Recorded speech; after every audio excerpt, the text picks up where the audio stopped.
Ah, não Agora, estava gravando. Eu ia falar agora. Eu falei assim, a Fazinha ainda vai aparecer para dar um oi para vocês, gente. Né? E ela entrou, eu ia falar. Oi, Mara. Oi, Delfonso. oi, Tudo bem, querido? tudo certo. Bom vê-lo por aqui. Super bom. Hermano, tudo bem? Legal. Tudo bem, olá. Que bacana, que bacana. Tô bem feliz que vocês estão por aqui, bem feliz. Vando, Ana, Natasha, vocês estão em boas mãos. E especificamente em Aqui boas no mãos do meu, bebezão.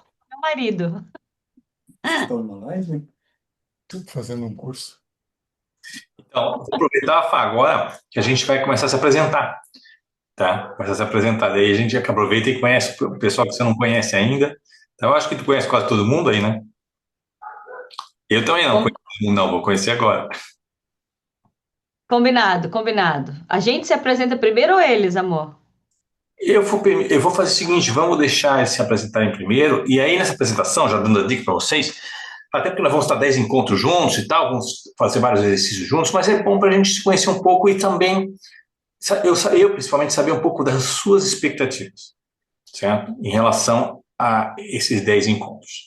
É mais desenvolvimento pessoal? É mais desenvolvimento de liderança? É mais desenvolvimento do teu estilo de liderança?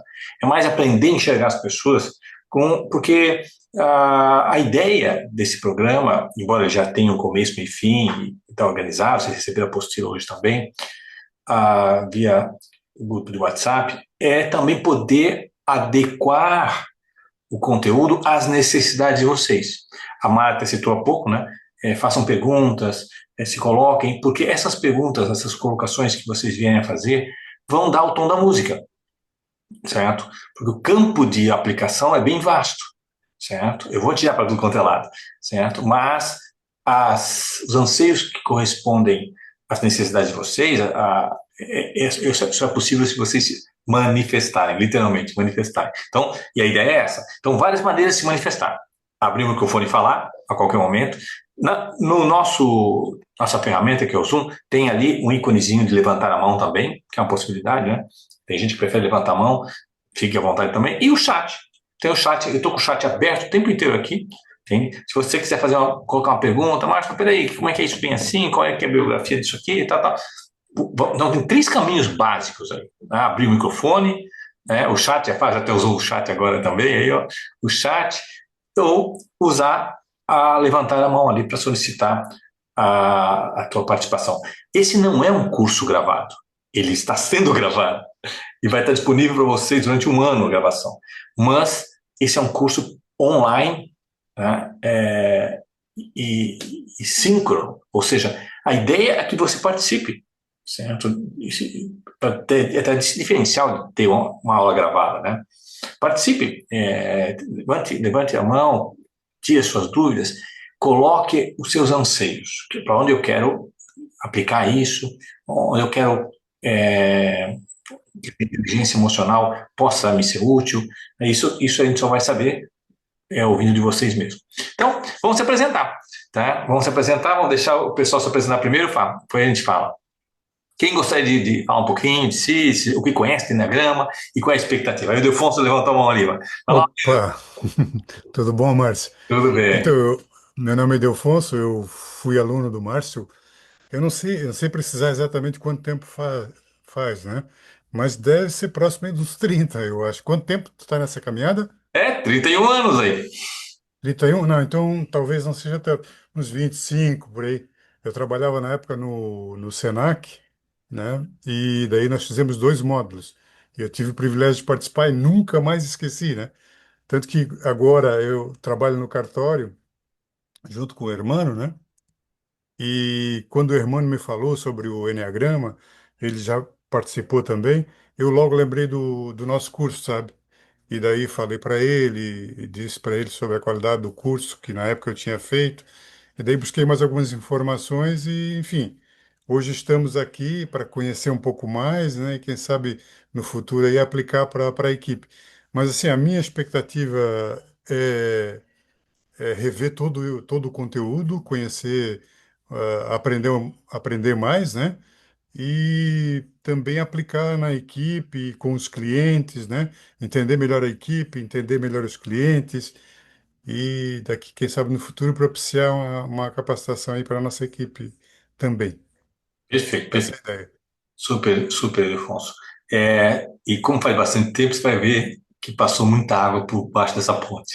Ou seja, a gente está com uma metodologia muito moderna, muito moderna. De lá para cá a gente vem desenvolvendo naturalmente, né? E trazendo mais ferramentas atuais, como a neurociência, o desenvolvimento da inteligência emocional, que tem sido a nossa bandeira, a psicologia positiva, que é uma coisa recente também da nossa abordagem, e a, a, a perspectiva de trabalhar as emoções positivas. No passado, a gente trabalhava muito focado nas emoções negativas. E a ideia era se afastar delas. E hoje isso ficou em segundo plano. Então, vamos ver isso mais no finalzinho. Todo o enfoque é no reconhecimento e desenvolvimento das emoções positivas. Então, muda bastante o teor, digamos assim, do jogo. Mas vai ser bastante interessante fazer esse upgrade. Quem mais? Agora eu só tenho uma curiosidade, Delfonso. Foi no Senac de Florianópolis ou de Blumenau? Porque são anos Foi, bem. foi, foi em Florianópolis, foi em Foi Floripa. Florianópolis. Tá, porque a gente deu no Senac de Blumenau, Senac de Florianópolis, faz tempo. Aqui no Uns 20. Cacupé. Uhum. Cacupé. Não foi no Cacupé? Eu acho que foi em Cacupé, aquela salinha ali em cima da recepção. Sim, Exatamente, exatamente. É, ali eu acho legal, que né? ali foi o segundo módulo. E eu, o primeiro eu nem lembro exatamente. Faz tempo. Tem Perfeito. muitas surpresas. Quem mais? Quem mais se apresentando? Vamos lá, já que o Ildefonso abriu, eu vou na sequência. E como ele falou, né, nós trabalhamos juntos num registro de imóveis, né, o Ildefonso é meu sogro, e eu tive uma experiência com o Eneagrama alguns anos atrás, né, já faz alguns anos, eu acho que foi durante a pandemia, então uns 5 anos agora. E eu gostei bastante, e eu e o Ildefonso conversando sobre como a gente poderia capacitar a equipe, né, não só em termos mais técnicos, mas algo que fosse agregar também na vida e nos relacionamentos fora e dentro do cartório, né? A gente pensou no Enneagrama e o Ildefonso, como ele falou, ele tinha essa experiência com vocês, com o Márcio, e a gente queria conhecer melhor, né? E ainda não deu para fazer a capacitação com a equipe, mas como surgiu a oportunidade desse curso agora individual, a gente achou bem interessante, né, ver como é que é essa nova metodologia, que eu também achei bastante interessante, essa visão da psicologia positiva. E pessoalmente eu também, né, tenho muita vontade eu percebo as minhas deficiências na minha liderança, eu percebo que o meu perfil tem boas qualidades em determinados aspectos, mas isso acaba, às vezes, piorando em determinado aspecto, né? Então a intenção é tentar observar mais essas deficiências e ver como é que eu posso evoluir nelas. Perfeito, irmão, perfeito. Ótimo, seja bem-vindo. Obrigado. Nós vamos ter, acho que na próxima aula, que não vai ser quarta, tá? A gente tem que avisar para eles. A gestora de RH da uma grande franquia da Boticário, né? Lá de São Paulo, que já fez, que utiliza bastante, então vocês vão poder também fazer trocas com ela. Aproveitem bastante a fazer perguntas para o Márcio, porque vocês estão num grupo que dá para fazer essa mentoria. Então, utilizem essa possibilidade. Não, né, tem sempre que a gente tem acesso ao Márcio assim, e ele é maravilhoso. Próximo. Quem mais? Quem mais?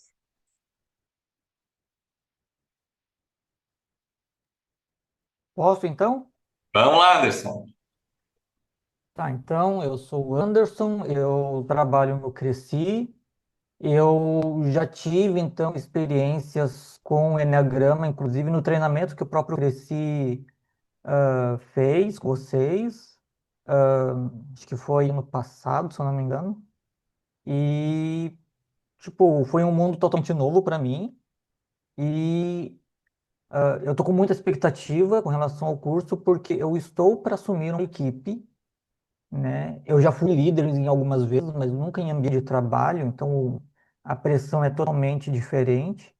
Então eu realmente vou precisar muito desse conhecimento, dessa sabedoria para poder conduzir aí as minhas ovelhas da melhor forma possível.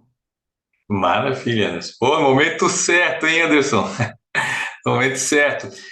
Tem o teu diagnóstico, você enquanto líder, ele vai trabalhar, e a possibilidade de você, através do nosso teste, fazer o diagnóstico de todas as da tua equipe para entender o melhor caminho das pedras com cada um. E com isso, sabe, eliminar muita areia que fica na engrenagem, né, muita ruído na comunicação, como comunicar com eles, como entender esses diferentes perfis, essas diferentes perspectivas. Então, sem dúvida, é um upgrade enorme no que tange a gestão de pessoas. Indubitavelmente, é o antes e depois. Tá? Legal, Anderson, seja bem-vindo. Quem mais? Obrigado. Olá, Delícia. bom, eu sou a Deísia, eu sou engenheira de segurança e ambiental, eu trabalho nesse mercado de energias renováveis e as coisas vieram acontecendo muito rápido na minha vida e vem os estresses de trabalho, vem cada projeto é, é um nicho diferente. E aí um dia o meu chefe olhou para mim e falou assim: ou você vai buscar se conhecer melhor, ou você não vai conseguir, né, ser uma gerente, que eu vejo que você tem potencial para isso. E aí eu fui buscar ajuda na terapia, e o meu terapeuta me indicou o Enneagrama. Aí eu vi que se eu tivesse conhecido o Enneagrama lá atrás, talvez eu, sei lá, tivesse em outro, não é em outra evolução, em outro mundo, em outro patamar. E esses dias que a Lucy entrou em contato comigo e eu tive esse contato com as aulas gravadas, eu comecei a tirar da minha mente que não tinha nada de errado comigo. Que eu me perguntava, meu Deus do céu, será que tem alguma coisa de errado comigo? Será que esse meu jeito de ser, de achar que todo mundo é igual, de tratar todo mundo igual, será que a minha fala, o que foi que eu fiz que magoou a pessoa e tal? E eu comecei a entender que da minha vida, eu nasci desse jeito. Então, através desse conhecimento que eu estou tendo no Enneagrama, eu comecei a desacelerar, comecei a entender melhor, a escutar mais as pessoas. Enfim, tem tido um resultado muito bacana e eu espero ter muito mais. Eu busquei para me conhecer como pessoa, né, lado pessoal e também pelo lado profissional. Eu acredito que eu tende a trazer bastante benefícios. Legal, Denise, é legal, perfeito. Olha que interessante, né? A gente tem um viés muito comum que ela colocou para a gente aqui, que é de que, poxa, se eu fiz, por que o outro não fez, né? Se eu entendi, por que o outro não entendeu? Afinal das contas, somos iguais, né? E a gente já vai ver, assim, de início já, a Elisa já viu isso também já no gravado também, que nada mais longe da verdade, certo? Nós somos, nós temos traços, características que nos fazem iguais. Somos seres humanos, falamos a mesma língua, né? Mas daí ficou por aí o que é comum. Dali por diante é literalmente um universo diferente. Isso é extremamente útil, porque tem tantas soluções para os problemas quanto as pessoas que vão se envolver com ele. Isso é interessantíssimo. E essa dinâmica de liderar, dinâmica de lidar com as pessoas, é exatamente o barato que a gente vai trabalhar aqui, certo? Lidar com as diferenças entre as pessoas. Então, até eu costumo brincar, que existia uma teoria nos anos 40, chamada teoria da tábula rasa. Era assim, nascemos iguais e o meio determina as nossas diferenças. A educação, tal. Essa teoria caiu por terra, na verdade ela é anterior aos anos 40, ela caiu por terra nos anos 40 já. Ou seja, nós não nascemos iguais, nós nascemos com recursos diferentes, natos, potenciais diferentes, e o meio influencia também isso. Então, literalmente, temos que nos comunicar para entender esse universo que é do outro, né? O planeta que é do outro. Agora o Dieter até mudou ali o plano de fundo, o outro planeta. É isso mesmo. Temos que entender o planeta do outro, sabe? Que é quase um planeta diferente mesmo, certo? Agora nós vamos estar trabalhando um curso, eu e a Fabrícia, casais, e com uma técnica que a gente chama de intimidade emocional, né? Bem para relacionamento conjugal, mas serve também para o ambiente organizacional. Por que que é importante isso? Porque essa é uma técnica de um psiquiatra paulista que ajuda a gente a entender o universo do outro. Só vou conseguir compreender o universo do outro se ele manifestar esse universo para mim. Senão eu só vou deduzir. Não é? Eu deduzo que isso vai ser bom para minha esposa. Eu deduzo que ela vai gostar. Certo? Mas essas deduções às vezes estão longe da verdade.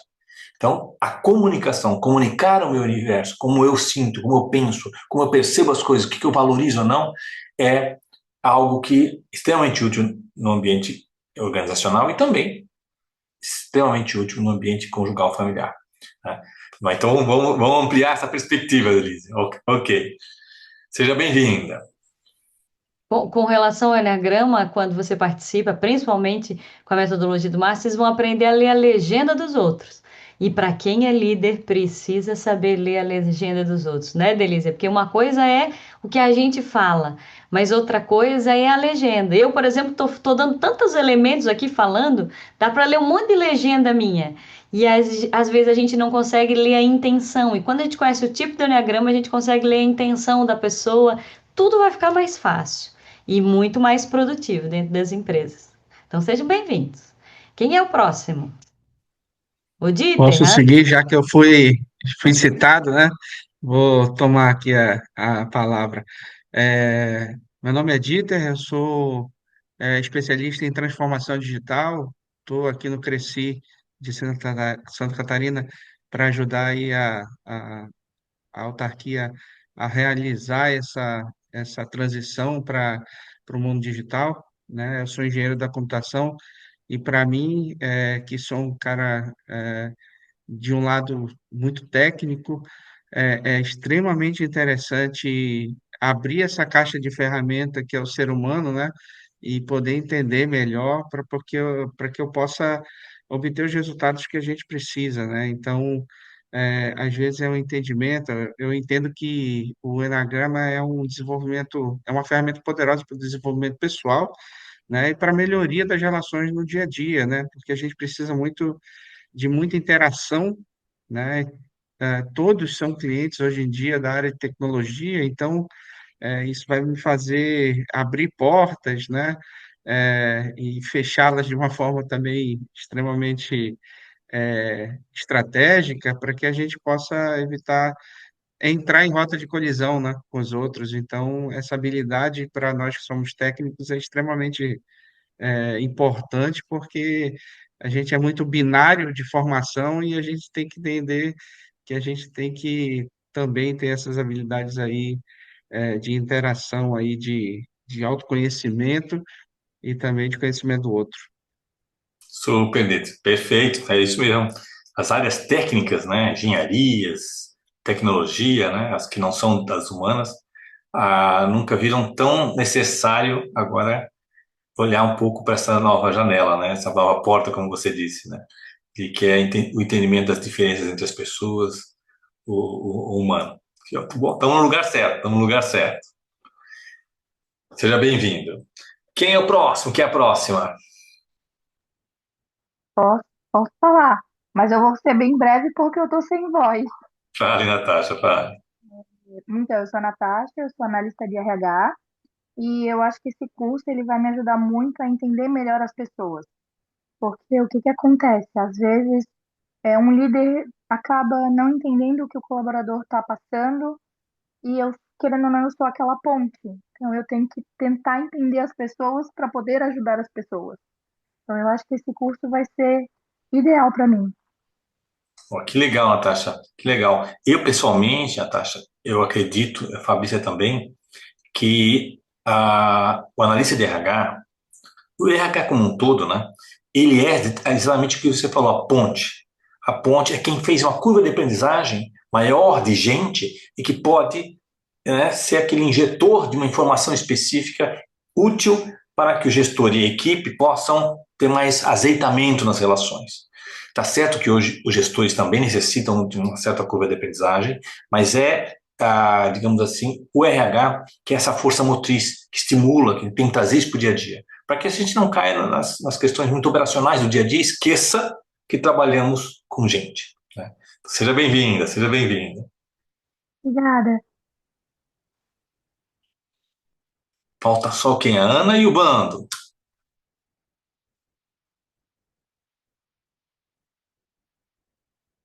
Olá, boa noite. Boa noite, Van.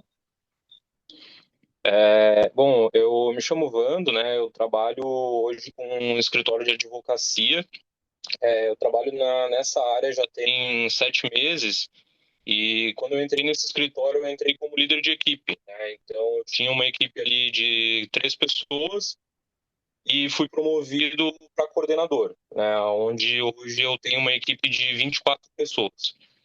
É uma área comercial, né? O meu setor. Então, hoje eu trabalho com pessoas que têm um ego um pouco elevado, né? São vendedores assim de alto padrão, são pessoas que se dedicam muito e geram até bons resultados.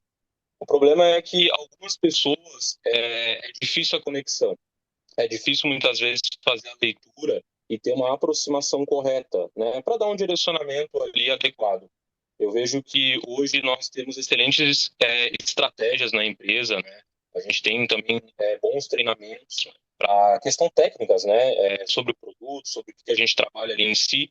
Mas as pessoas em si, cada uma ali, a gente nota que tem uma particularidade e algo assim que é às vezes muito difícil de acessar, muito difícil de ter uma comunicação efetiva, né? E o Enneagrama, eu percebi que é um caminho melhor de entender melhor sobre as pessoas ali, poder se aproximar de uma maneira correta, né, entendendo o seu tipo, e também é algo que vai agregar para nós, né, como gestores ali, poder fazer uma leitura mais adequada de si e, quem sabe, até trabalhar melhores estratégias, né, então eu acredito que vai agregar bastante. Show, mano, show, mano. Perfeito. O Wando colocou uma coisa muito interessante, né? Como chegar nas pessoas, né? Como chegar em cada um, como entender esse universo de cada um. Assim, no ambiente ideal, no mundo ideal, né, Wando? No mundo ideal, essas pessoas poderiam se expor um pouco mais e a gente, com isso, encontrar um ponto comum entre as partes, fazer uma comunicação mais assertiva. O problema é que a maior parte das pessoas não tem a mínima noção de si mesmas. E isso recai sobre os ombros da liderança. O líder acaba tendo que ter um olhar mais especialista para entender aquilo que a pessoa mesmo não entende ainda, dela mesma, para poder dirigir essas pessoas, para ter o melhor resultado delas na equipe, poder dirigir os potenciais que elas têm. Potenciais esses que as pessoas mesmas não reconhecem, certo? Então, é sim papel da liderança hoje compreender mais das pessoas do que às vezes elas mesmas no processo. Porque, com exceção de pessoas como nós, que estamos aqui fazendo um curso nessa área, né? Mas uma grande parte das pessoas, às vezes, está focando em eu quero ser feliz, né? E aí, se quer autoconhecimento, eu quero ser feliz. Então, elas não estão tão assim focadas. Então, cabe a nós, na liderança, principalmente na gestão de pessoas, entender um pouco mais de quem é quem. Como a Fá falou, né, Fá? Lê a legenda do outro. O que ele quer dizer com isso? Que às vezes a própria pessoa não tem noção disso. Então, E queria dizer só uma coisinha pro Vando, para você ter uma ideia, a inteligência emocional e lidar com as emoções na hora das vendas é um dos principais quesitos para se ter alto desempenho, que é ler pessoas mesmo, né? O SBT Santa Catarina nos contrata há mais de 10 anos. Hoje é presidente, mas o vice-presidente na época, que era o Carlinhos Amaral, entra a equipe novas de líderes, ele técnicas consultivas, de vendas consultivas, todo mundo tem que saber. Se todo mundo fizer uma técnica de venda consultiva, sai vendendo. Mas o vendedor que tem um alto desempenho, uma performance mais alta, é o que entende de gente, que entende de emoções, que entende de emoções na hora de negociar, de fazer um rapport, né, que é a sintonia com o cliente, de se interessar o cliente ser mais interessante do que interesseiro, tudo isso precisa do Enneagrama e é uma das melhores ferramentas. Então, nós podemos utilizar muito, muito, para ler o time, né, para engajar e também os clientes. Seja bem-vindo. Quem que falta agora? Foram todos. Vamos todos, né? Sempre pensava que tinha mais alguém que faltava, mas não. Então é isso, sejam... Caiu. Caiu, né? Vocês não estão muito bem-vindos, vamos começar então. E, feitos os avisos paroquiais, a Mara até falou antes, né? Vamos utilizar o chat, vamos utilizar a mão aí para levantar, o microfone, vamos interagir. A ideia é fazer desse curso algo que seja muito também o que você necessita. Então, as tuas demandas, as tuas necessidades vão ser importantes aqui.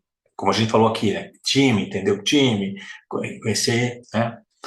Então, agora, vamos começar essa pegada, digamos assim, de entendimento sobre as diferenças, falando um pouco sobre as bases do que nós vamos ver aqui, que vai muito em direção ao que vocês falaram, certo? Eu costumo dizer que nós trabalhamos com 2 pilares que formam a nossa abordagem, certo? O primeiro pilar é você.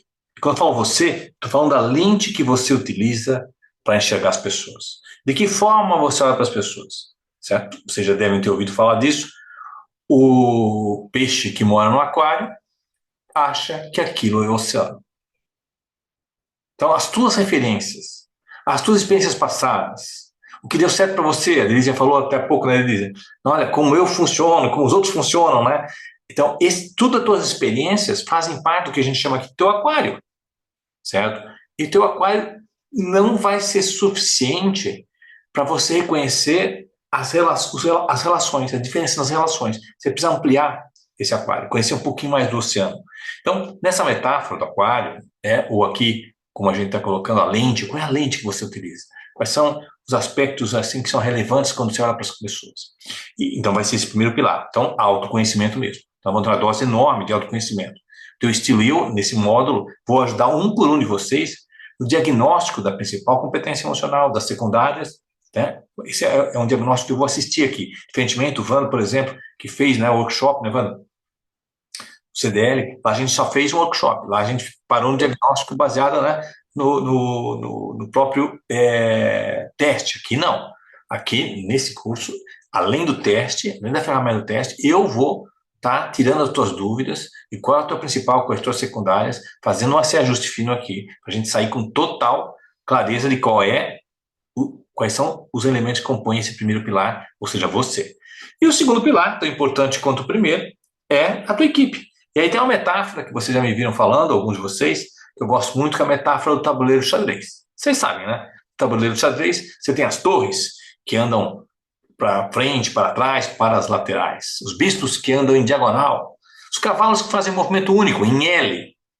E baseado nesses diferentes movimentos das peças, você desenvolve uma estratégia para avançar o tabuleiro. Mas você não chega na metade do jogo e entra numas assim. Tá, mas se o cavalo anda em L, por que o bispo não pode? Se esforça. Se é para um, é para todos? Não. Você sabe que cada peça tem o seu potencial, cada peça tem o seu recurso. Você desenvolve estratégias baseadas nos recursos que estão lá. Mas quando a gente olha para as nossas equipes, às vezes, por vezes, a gente esquece disso. E aí começa a ter uma ilusão de ótica. O que é essa ilusão de ótica? É olhar para esses diferentes recursos, tendo como pano de fundo a expectativa de que um dia o cavalo ande com o bispo. Vamos treinar essa torre aqui, ó, que ela vai andar com o cavalo, você vai ver.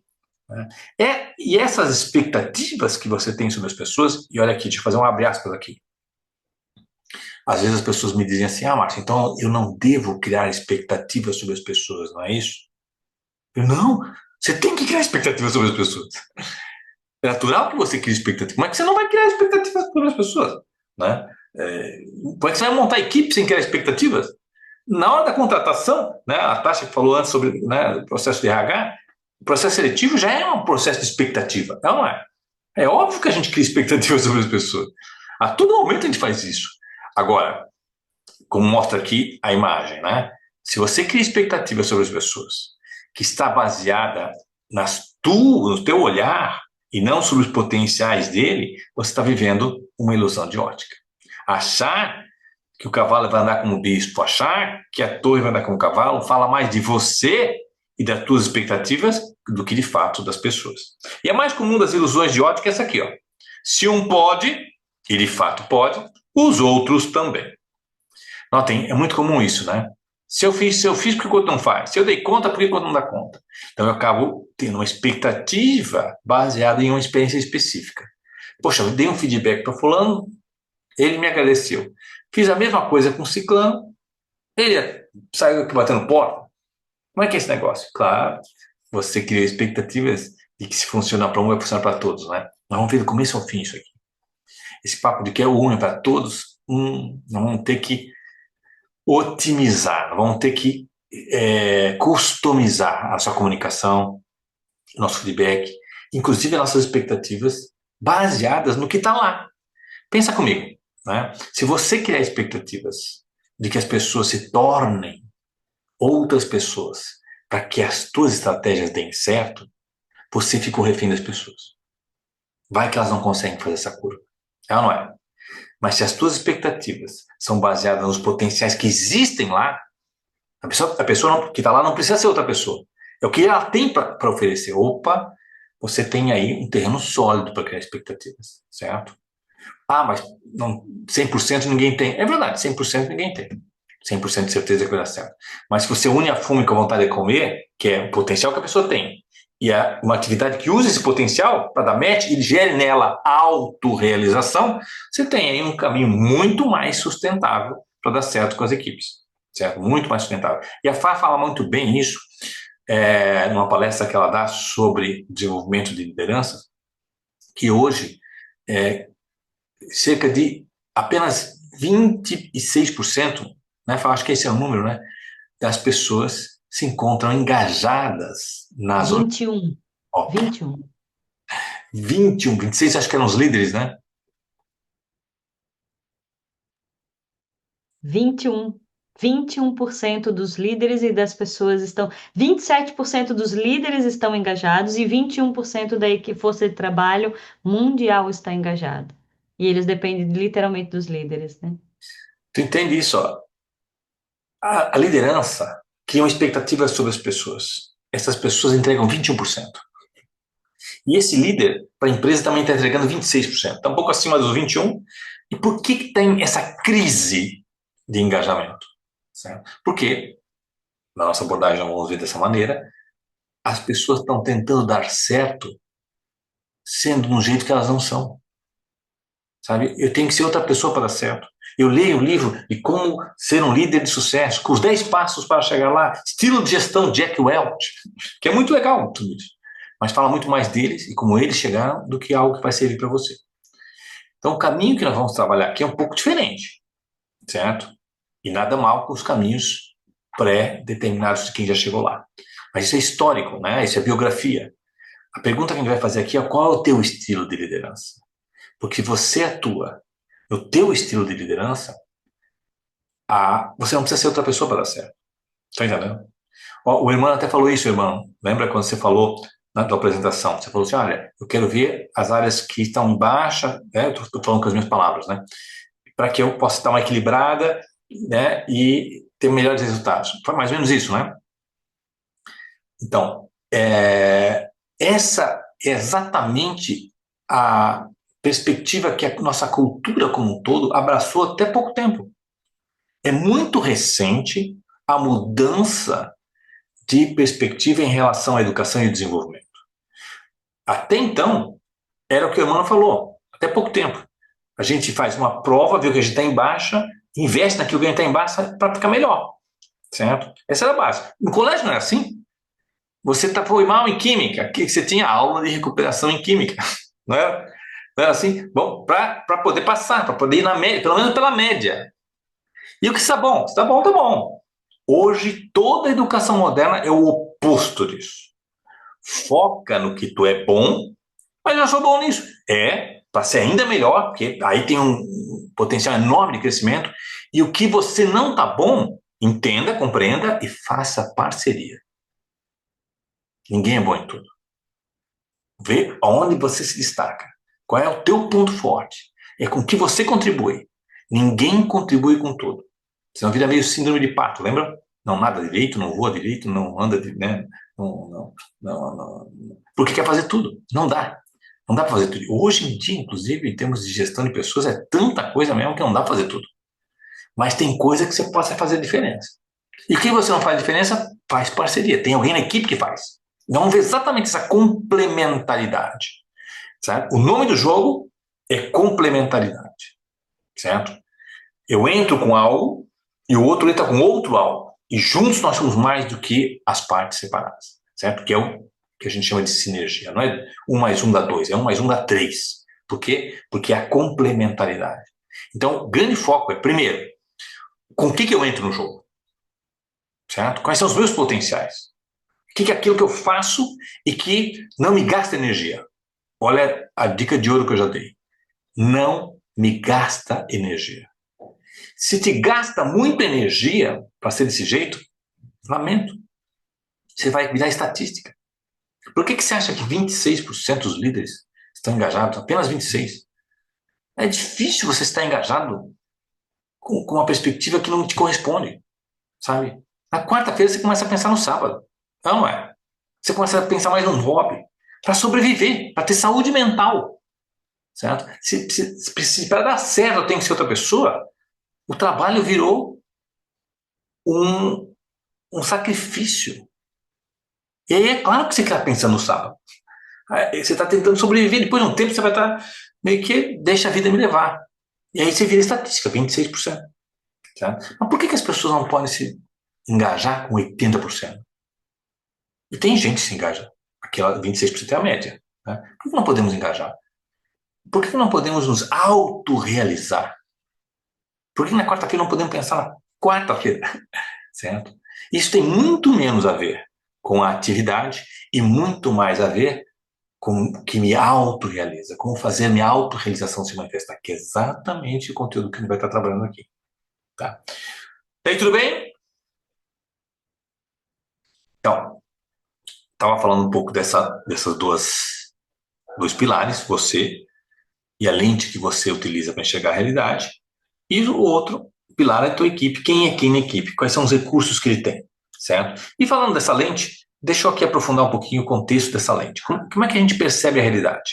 O principal ferramental que nós utilizamos para perceber a realidade é esse hardware aqui, que hoje nós sabemos muito mais dele do que sabemos há anos atrás, e quando eu digo hoje é nos últimos 5 anos, e mesmo assim a gente está arranhando a superfície.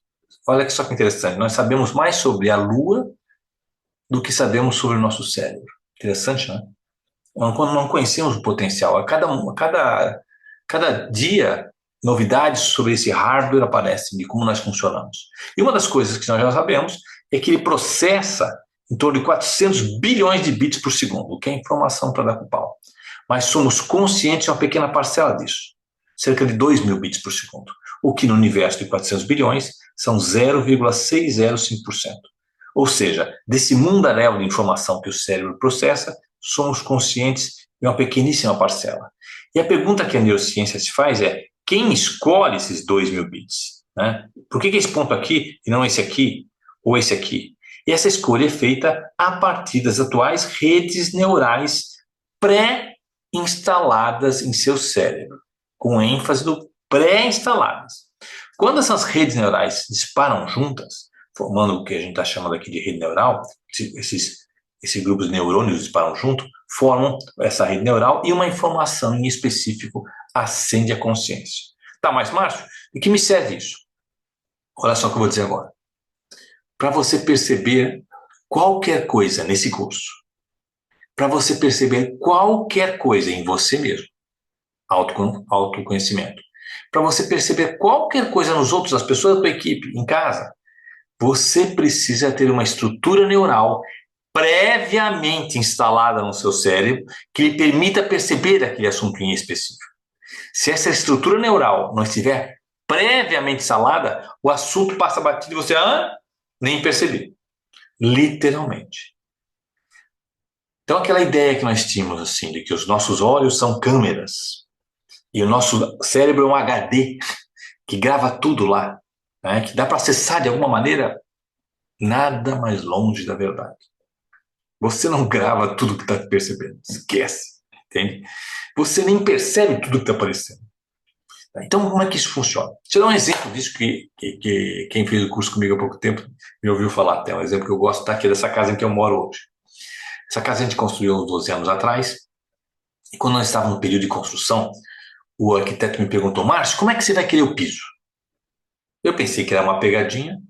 Falei: olha, no chão. Não é o lugar dele? Ele falou: não.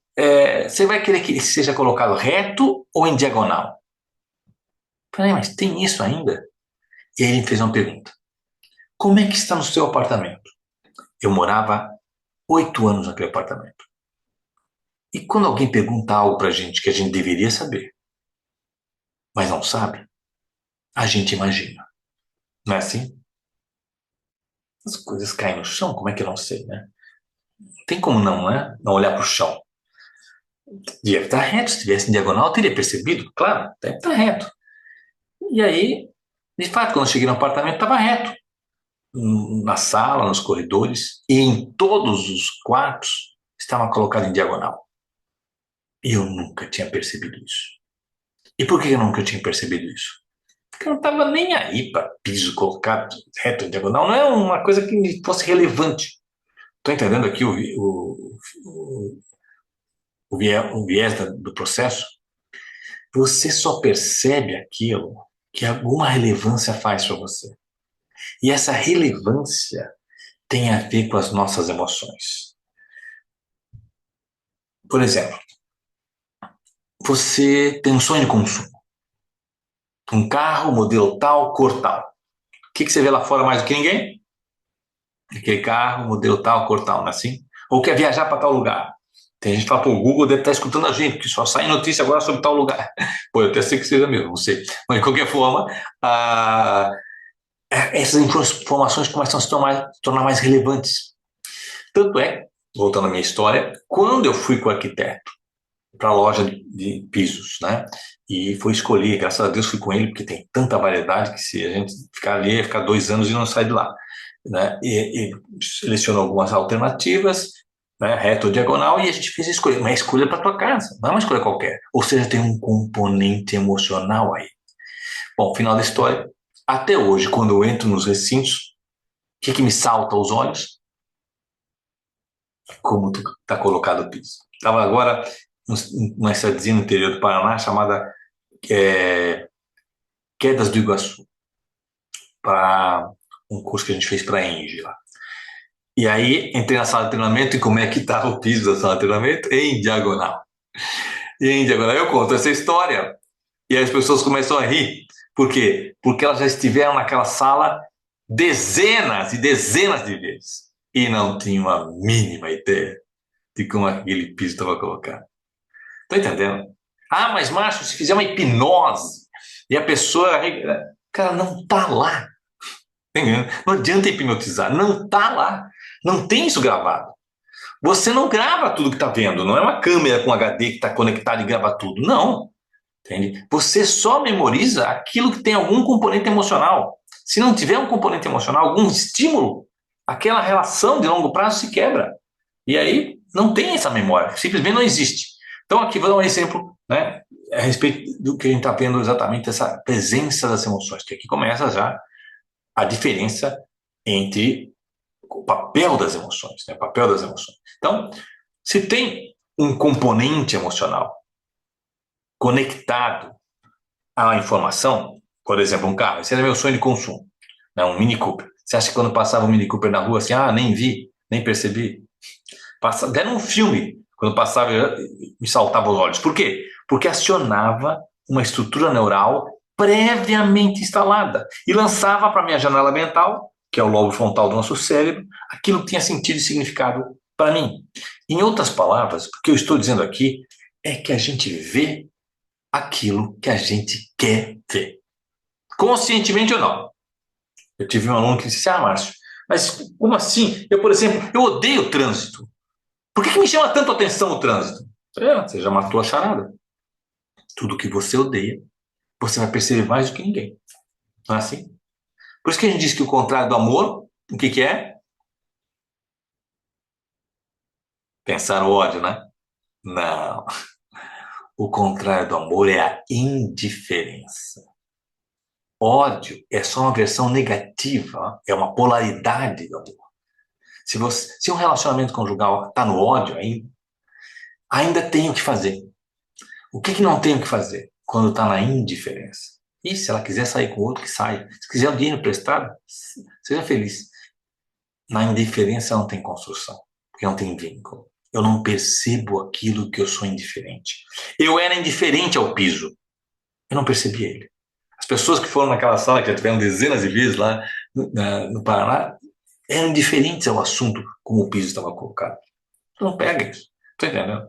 Então o que você percebe é aquilo que você tem algum vínculo, positivo ou negativo. Ódio é um vínculo negativo, mas é um vínculo. Tudo que você odeia, você vai perceber mais do que ninguém. Já viram? Eu odeio pessoas que falam alto, vai perceber de longe alguém falando alto. Odeio pessoas que falam palavrão, você vai ver, escutar palavrão a todo momento. Porque você está vinculado àquilo. Agora, quem não tem vínculo nenhum, pô, eu nem percebi que ele falou palavrão. Eu nem percebi que ele falou alto. Faz sentido? Então, aqui começa nosso entendimento sobre as diferenças entre as pessoas. Embora possamos estar vendo a mesma aula, a mesma forma, se você ver depois na gravação, é a mesma gravação, ou está vendo um filme, é o mesmo filme, cada pessoa percebe a realidade à sua maneira, certo? Interpreta a sua maneira, a partir das atuais estruturas neurais. A boa notícia é que isso não é estático, tá? É dinâmico, certo? Essas estruturas neurais sofrem de neuroplasticidade. Mas deixa eu falar um pouquinho, então, de como é que é a hierarquia pela qual nós percebemos a realidade, segundo a neurociência vê atualmente. Então, tudo começa com essas estruturas neurais, certo? Com essas perspectivas, o que eu chamei aqui de interpretações que já ocorrem no subconsciente.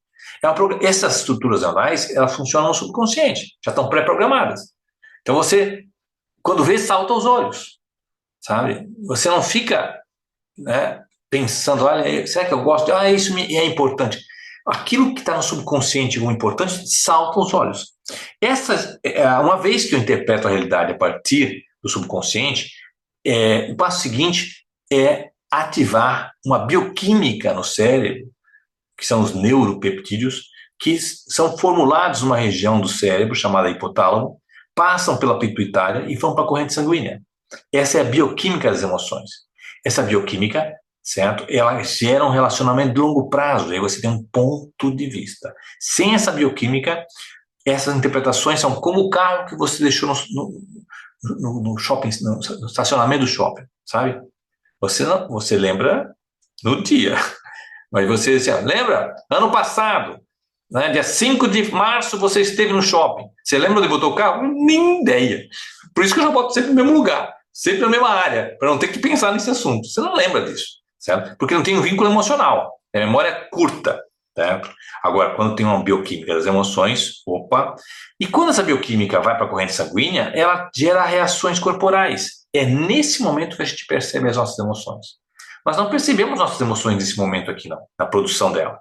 É quando ela está no corpo, quando já foi boi com a corda, como a gente diz, quando eu já estou tenso, quando eu já estou ansioso, quando já está na corrente sanguínea. E essas reações corporais, essa bioquímica, vai sustentar comportamentos específicos, como nós vamos ver aqui, certo? Parte dessa bioquímica vai para a corrente sanguínea e parte dessa bioquímica fica no próprio cérebro, relacionando, ou melhor, gerando uma relação de longo prazo, um ponto de vista, certo? E esse ponto de vista pode ser tão forte que gera o que nós chamamos de bolha cognitiva. Não sei se vocês já ouviram esse termo, bolha cognitiva. É um termo que foi criado a partir da perspectiva das redes sociais, né? Por exemplo, uma bolha cognitiva muito famosa são os terraplanistas. Terraplanista, não sei se você sabe, aquelas pessoas que acreditam que a Terra é plana, né? Que é uma pizza com bola de catupiry, né? Não é terraplanagem. Terraplanagem é o pessoal né, que arruma o terreno. Não é terraplanista. Né? E isso é uma bolha cognitiva. Né? E as pessoas se fecham nessa bolha, conversam com só pessoas que pensam igual. No mundo inteiro tem pessoas, é um percentual muito alto, pessoas no mundo inteiro que acreditam que a Terra é plana, que o Sol é quem gira em torno da Terra, né? E não a Terra é quem gira em torno do Sol. Isso é uma coisa muito interessante. Né? e eles se fecham nessa bolha. E quando as provas aparecem de que a Terra não é plana, o que eles fazem? Refutam as provas. Ah, isso é Photoshop. Entende? E aí teve um cara famoso, não sei se vocês sabem, que tinha milhões de pessoas seguidoras, né, no seu Instagram, terraplanista famoso aí, que conseguiu dinheiro para comprar um veleiro, né, dinheiro dessa galera que é terraplanista, né? Uma vaquinha, digamos assim. E saiu de um porto, se não me engano, foi nos Estados Unidos, né, para provar que chegava, né, num lugar e a Terra terminava ali, né, que não ia parar no outro continente. O que tu acha que aconteceu, né? Opa, chegou no outro continente. Ele, ai, cara, se desculpou com as pessoas, aceitou que a Terra não é plana. E o que aconteceu? Perdeu seus seguidores. Estou entendendo? As pessoas não querem saber da realidade.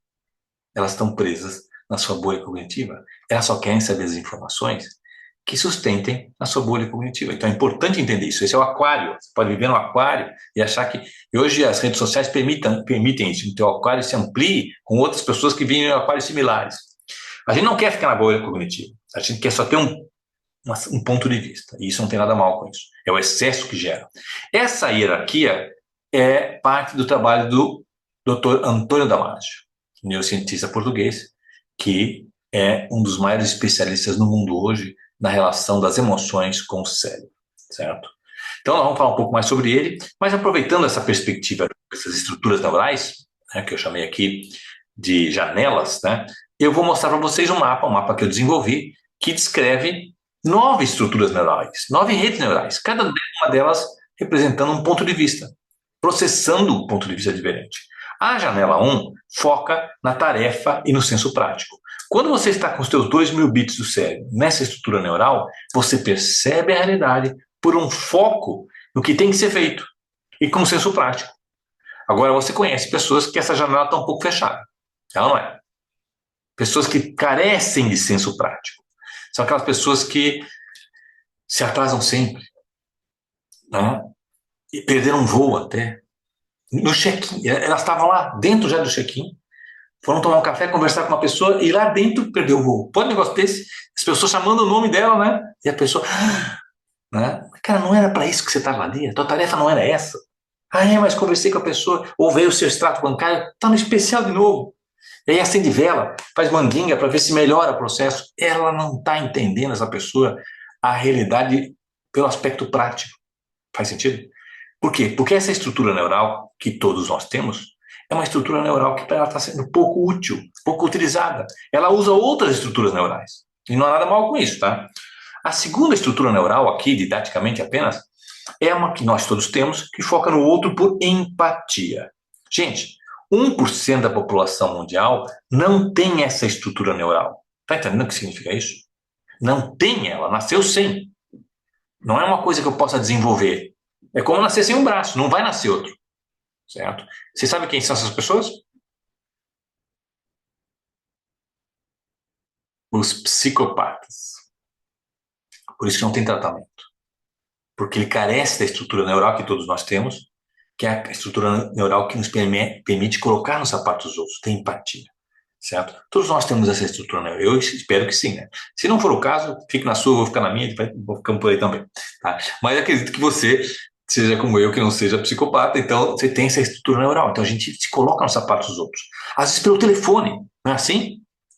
Eu digo, Delícia, o que foi que aconteceu contigo? Não aconteceu nada, macho. Te conheço há tempo.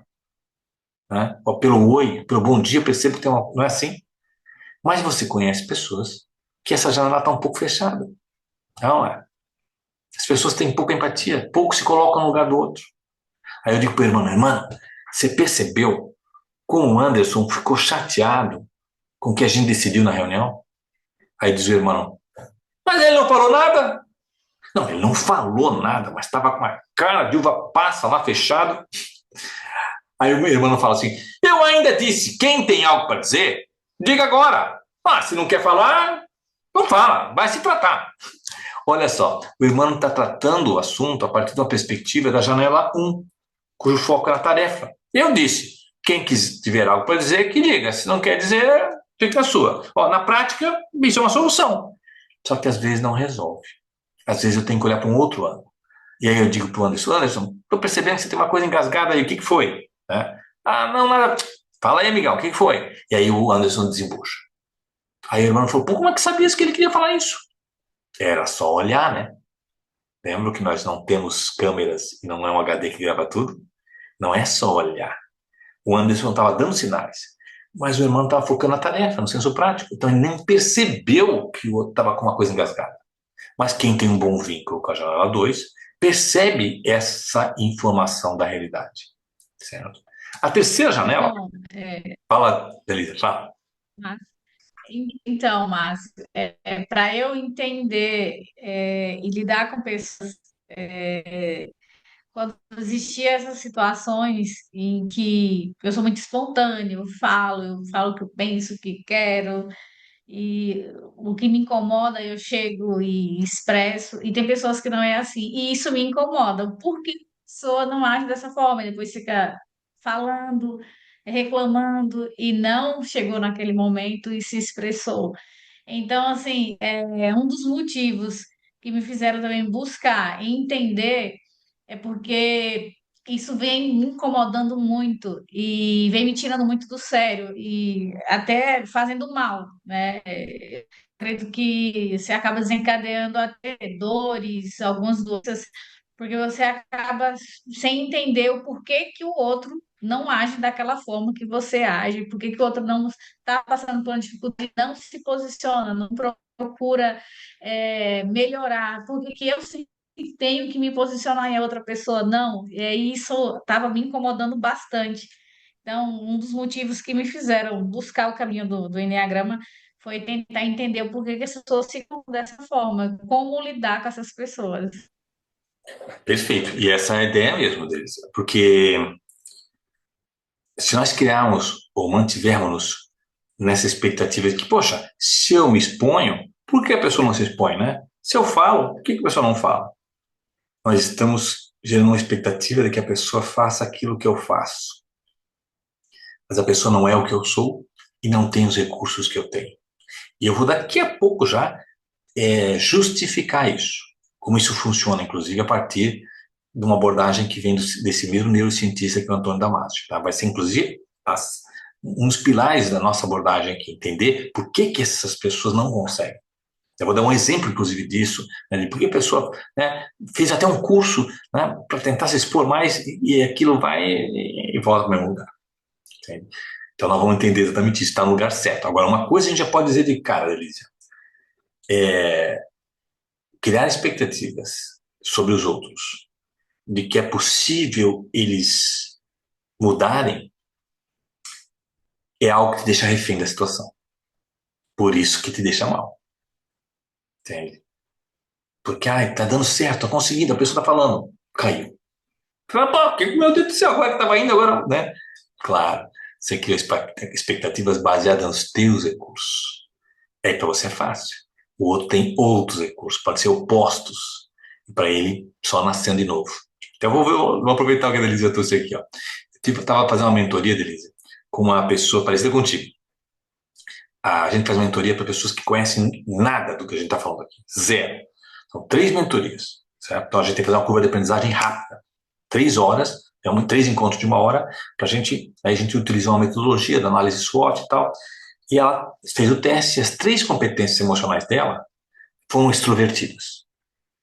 É o sentimento de capacidade, o ímpeto e a curiosidade. Então, para ela falar o que ela pensa, meio que segundo a natureza, sabe? Ela tinha que até se segurar, sabe? Sabe aquela pessoa assim, olha, se eu não me seguro, eu falo. Mas o espontâneo era o natural dela. E ela começa a mentoria dizendo assim, Delícia, ai, Márcio, eu queria ser mais organizado. Queria ser mais organizado porque, poxa, eu tento e tal. E eu falei para ela, só nascendo de novo. Nessa não vai dar. Entende? Todos os teus recursos vão para outra direção. Faz parceria com quem é organizado. Entende? O teu papel é outro. Você veio para outra coisa. Certo? Ah, mas faz controle de danos. Entenda de planilha o suficiente. Mas não vai querer ser a pessoa que entende disso. Tal. Entende? Ela não vai fazer essa curva de aprendizagem. Ela não tem recurso para sustentar. Enquanto outras pessoas fazem isso com as mãos nas costas. certo?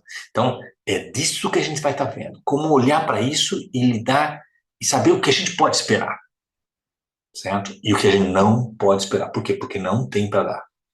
Isso não torna a pessoa menos pessoa, só torna ela diferente. Todo mundo tem potencial. Todo mundo tem potencial. Mas são diferentes esses potenciais. Ser extrovertido, Elisa, é um dos elementos. Está relacionado com alguns dos recursos que a gente vai ver. Tem gente que não tem nenhum recurso de extroversão. E aí, para botar para fora, só pagando. E não consegue sustentar. E se tiver que ter uma atividade que eu tenho que estar sempre sustentando isso para fora, prefiro pedir demissão e vir embora. Não aguento. Não é para mim. Como seria para você ter que ficar quieto e não falar nada? Né? De estourar, explodir, né? Até aí tudo bem? Ótimo, é isso mesmo, gente. Abre o microfone, pergunta, se posiciona, porque é assim que a gente vai construindo junto. Então, continuando essa perspectiva. Sim, sim. Quem falou? Posso perguntar? Claro, Anderson. Eu, Anderson. Tá, olha só, você falou que a pessoa não tem recurso e tal, e ela não ia conseguir sustentar. E se a pessoa é infeliz? Tipo, ela é muito introvertida, ela gostaria muito de ser extrovertida, porque ela vê no outro ali que o extrovertido é mais feliz que o introvertido. Aí, como que funciona nesse caso? A grama do vizinho sempre é mais verde, né, Anderson? Não é assim? Ela viu lá que as pessoas falam assim, eu queria ser que nem a Delícia, eu queria ser mais assim, queria ser... E esses são os temas que a gente vai trabalhar aqui, ó. Para de olhar para a grama do vizinho. Para de olhar para os potenciais dos outros e começa a olhar para os teus potenciais. Você não vai ser feliz. Olha o que eu estou afirmando. Você não vai ser feliz com o que o outro faz. Se o outro é feliz assim, não necessariamente vai te fazer feliz. A ideia, não tem pouco assim, tem até uma historinha, Anderson, que eu vou te contar agora, dos gêmeos, né? Porque gêmeos a gente pensa, não, gêmeos, né? Então, 2 gêmeos, certo? Os pais dão brinquedos iguais. Na infância não é muito comum isso. Para não ter problema, dão brinquedos iguais. Aí um gêmeo pega o seu carrinho de brinquedo que ganhou no Natal e sai brincando. O outro gêmeo olha para o seu carrinho, que é igual, olha para o do irmão, olha para o seu e diz, eu quero aquele. Eu quero aquele, eu quero aquele, eu quero aquele. Aí o irmão que vê que são iguais, não tem problema nenhum, troca e sai de novo brincando. Aí o irmão agora que está com outro carrinho, olha para o seu, olha para o do irmão, olha para o seu e diz, olha, eu quero o meu de volta. O que ele quer é sentir aquilo que ele está sentindo. E aquilo que ele está sentindo, ele só sente porque ele tem uma relação com as coisas que é muito pessoal. Ele não vai conseguir, nem com o mesmo carrinho, ter a mesma sensação. O que ele tem que fazer? Reconhecer o que lhe faz feliz. Reconhecer o que os outros fazem para ser feliz não é um bom mapa, certo? Cada um tem as suas coisas, certo? Tem gente que é feliz mais na sua. Se eu tenho recursos que são mais introvertidos, como ser feliz com os meus recursos? Porque pode ter certeza, eu não vou ser mais feliz com outros recursos que eu não tenho. E eu vou trazer exatamente toda a estrutura teórica que sustenta isso, tá? Quando você utiliza os recursos que você tem exatamente o que nós chamamos de são os teus recursos, realização. E a autorrealização é uma das principais portas para a felicidade. Tem um autor, Anderson, que eu gosto muito, que fala de felicidade, que é o Seligman. O Seligman é um dos precursores da psicologia positiva, certo? Ele fala de 3 áreas da felicidade. A felicidade que vem através do consumo, natural, né? Viajar, por exemplo, eu adoro viajar. É um pico de felicidade. A compra, né? Um bom vinho. Esse final de semana tomei um vinho maravilhoso, coisa boa, certo? Então, um pico de felicidade, esse é um tipo de felicidade, certo? Ela tem um probleminha. Mais do mesmo não dá mais pico. Adoro sorvete de pistache. Uma semana tomando sorvete de pistache, eu já não aguento mais sorvete de pistache. Adoro viajar. Um mês inteiro viajando, já começo a querer voltar para casa. Não é assim? Mais do mesmo não mantém o pico. As 2 outras formas de felicidade são usar os teus recursos, os teus potenciais como meio pelo qual desenvolve a atividade e o meio pelo qual você se relaciona com os outros. Nós vamos trabalhar aqui, tá? Quando você utiliza essas duas outras áreas, você tem picos de felicidade que são mais estáveis. Não é como um pico de felicidade, ganhei, tomei o vinho, e depois volta para o mesmo lugar, certo? E mais do mesmo não sobe. Então, ele cita, assim, para encerrar o assunto, que é importante investirmos nessas duas formas de felicidade, que é o uso consciente das tuas competências emocionais, né, na nossa abordagem. E a cereja do bolo, o consumo. Né? Eventualmente viaja, eventualmente, né, a gente compra alguma coisa que nos satisfaz, eventualmente o consumo traz uma dose de felicidade, mas coloca os teus ovos nessas duas outras cestas, que é a autorrealização e ser alguém que contribui na sociedade, no casamento, na empresa, a partir dos teus potenciais. O uso consciente dos teus potenciais, certo? Então, nós temos suficiente terreno já conhecido pela ciência, Anderson, para dizer que o caminho da felicidade é manifestar a melhor versão de si mesmo. E a melhor versão de si mesmo não tem nada a ver com os outros. Tem a ver com o que você tem, com os recursos que agora, atualmente estão com você. Usá-los conscientemente. Tem um livro, inclusive, que fala isso de uma forma mais ampla, que é o livro da Gallup, chamado Seus Pontos Fortes. E ela fez uma pesquisa mostrando que quase 80% das pessoas não reconhecem seus pontos fortes. Está entendendo? Então, a pessoa, Anderson, pode ser uma pessoa que tem um traço introvertido, nós vamos ver duas competências emocionais que sustentam a introversão, e isso pode trazer enorme felicidade para ela, só que ela não reconhece, porque ela está vendo a grama do vizinho. Faz sentido? Eu vou contextualizar e vou exemplificar tudo isso ainda, tá? Outro tema que eu gosto também de citar aqui, que o Dieter levantou aqui a mão no chat, botou assim, ó, temos que ser multifocais. Estão falando das janelas, né? Sim, Dieter, temos que ser multifocais, mas isso vai até um certo ponto. Nós não conseguiremos ter as 9 janelas. Não tem jeito. Tu vai ter que entender que algumas dessas janelas você vê bem e outras não é tua praia. Certo? Ah, mas não posso desenvolver? Sabe aquele artista circense que equilibra pratos nas varetas? Já viram aquilo? Né? Ele pega um prato, bota uma vareta e fica equilibrando o prato na vareta. Aí ele botou um prato, aí ele já pega outra vareta, bota outro prato, já tem 2 pratos. Daqui a pouco ele bota uma terceira vareta, que quando ele está com 7 pratos, quando ele coloca o 8º, o primeiro cai. Tá entendendo? Então ele é 7, né? Nós temos 3 a 4. Já adiantando, 3 a 4 a gente se sustenta. 3 a 4 focos. Dali em diante, você começa a entrar no teu nível de médio, medíocre. Alto mesmo, teu potencial, fazer a diferença, 3 a 4. E aí, com esses 3 a 4, você faz teu verão. Você tem autorrealização, você é feliz. Com as tuas, você não precisa mais do que isso. Entende? Você não precisa ter 6 para ser feliz, você é alta performance. Alta performance é com 3 a 4 mesmo. Mas usar elas. A maior parte das pessoas tem as 3 a 4, todo mundo tem 3 a 4, não é a maior parte, todo mundo tem, mas não usa. Porque está tentando ter uma coisa que não tem. É isso mesmo, Dieter. Começamos o risco de atingir o nosso teto operacional e começar a degradar. Quando esse teto operacional? Quando a gente está tentando usar recursos que não são nossos. Gasta muita energia, vamos falar sobre isso, tá? Gasta muita energia e eu não vou adiante. Quer ver um exemplo? Bem típico aqui, Dieter. Eu, quando tinha 15 anos, 15 para 16, montei uma banda na casa dos meus pais. Naquela época não tinha eletrônico. Hoje é tudo fonezinho de ouvido, uma maravilha, né?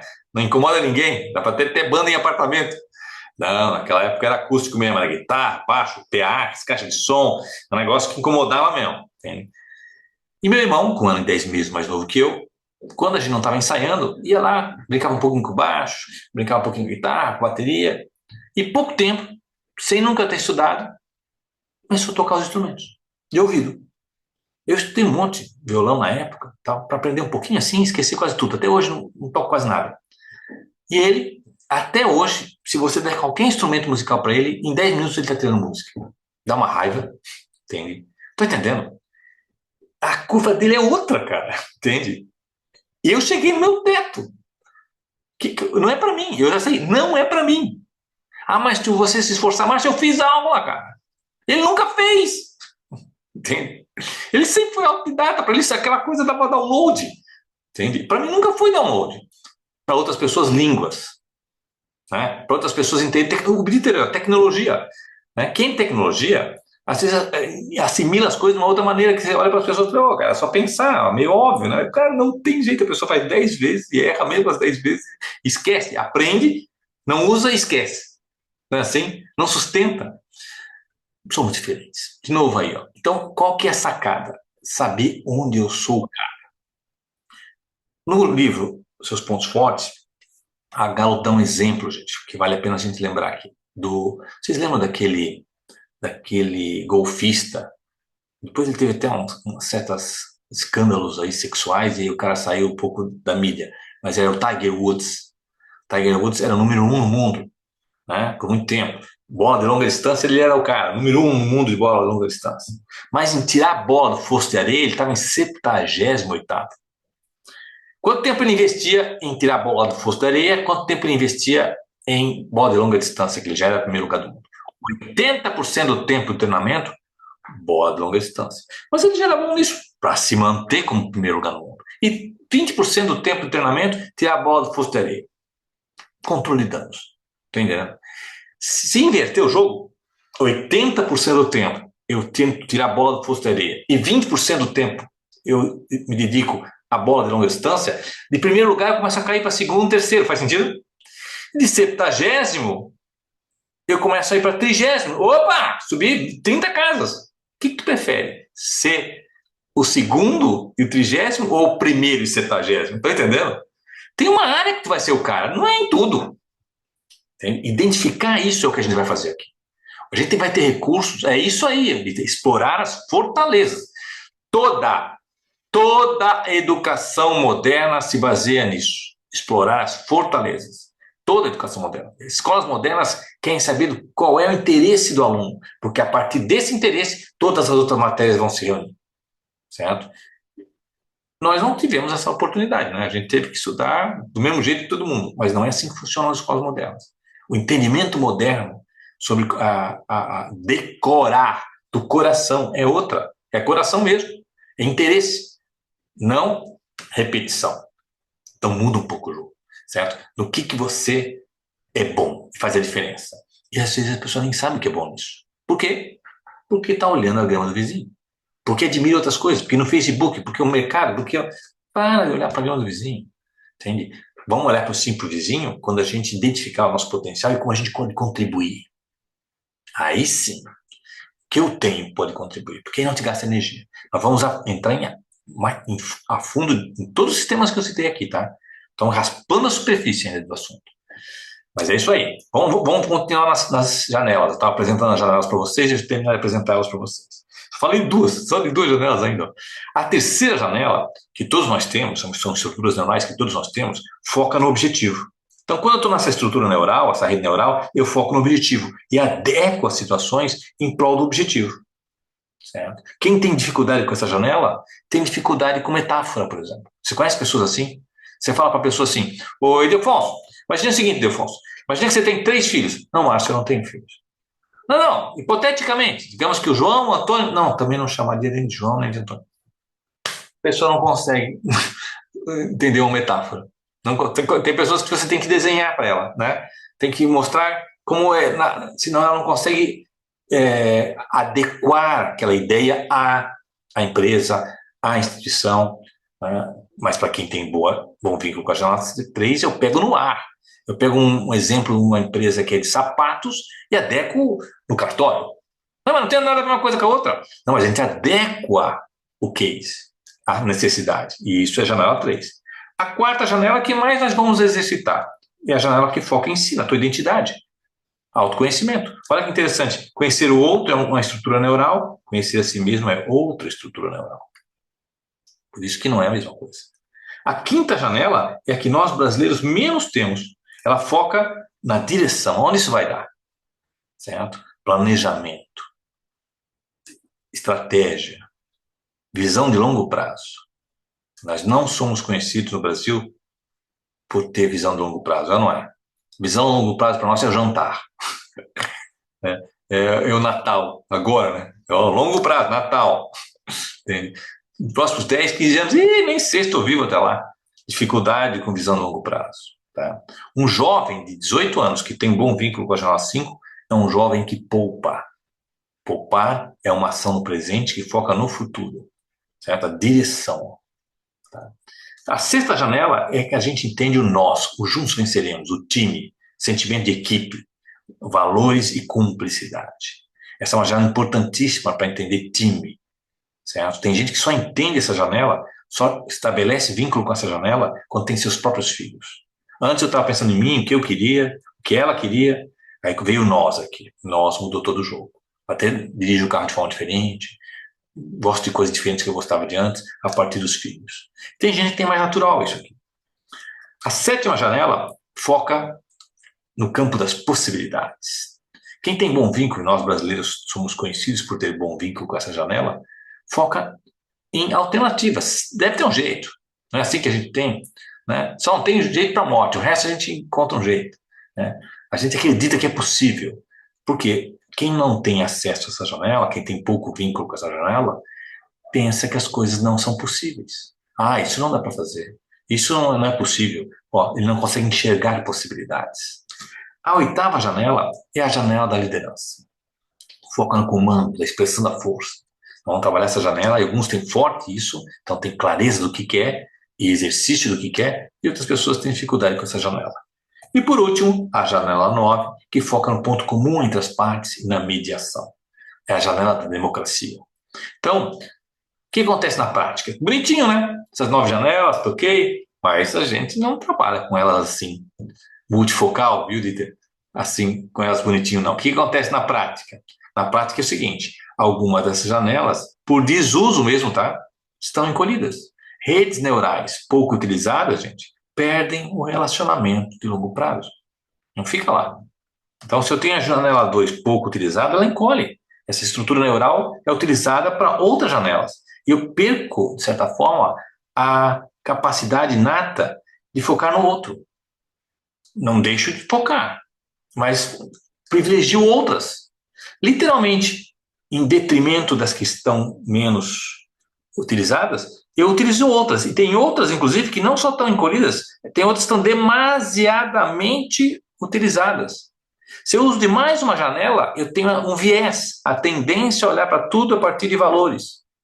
E desconsiderando o longo prazo, nesse exemplo aqui, ó, desconsiderando o senso prático, desconsiderando o sentimento dos outros, ó, mas focando em valores, certo? E aí o cara vira um idealista e tal, né? Mas o idealista que não tem senso prático, fica utópico, certo? Ó, porque carece de senso prático.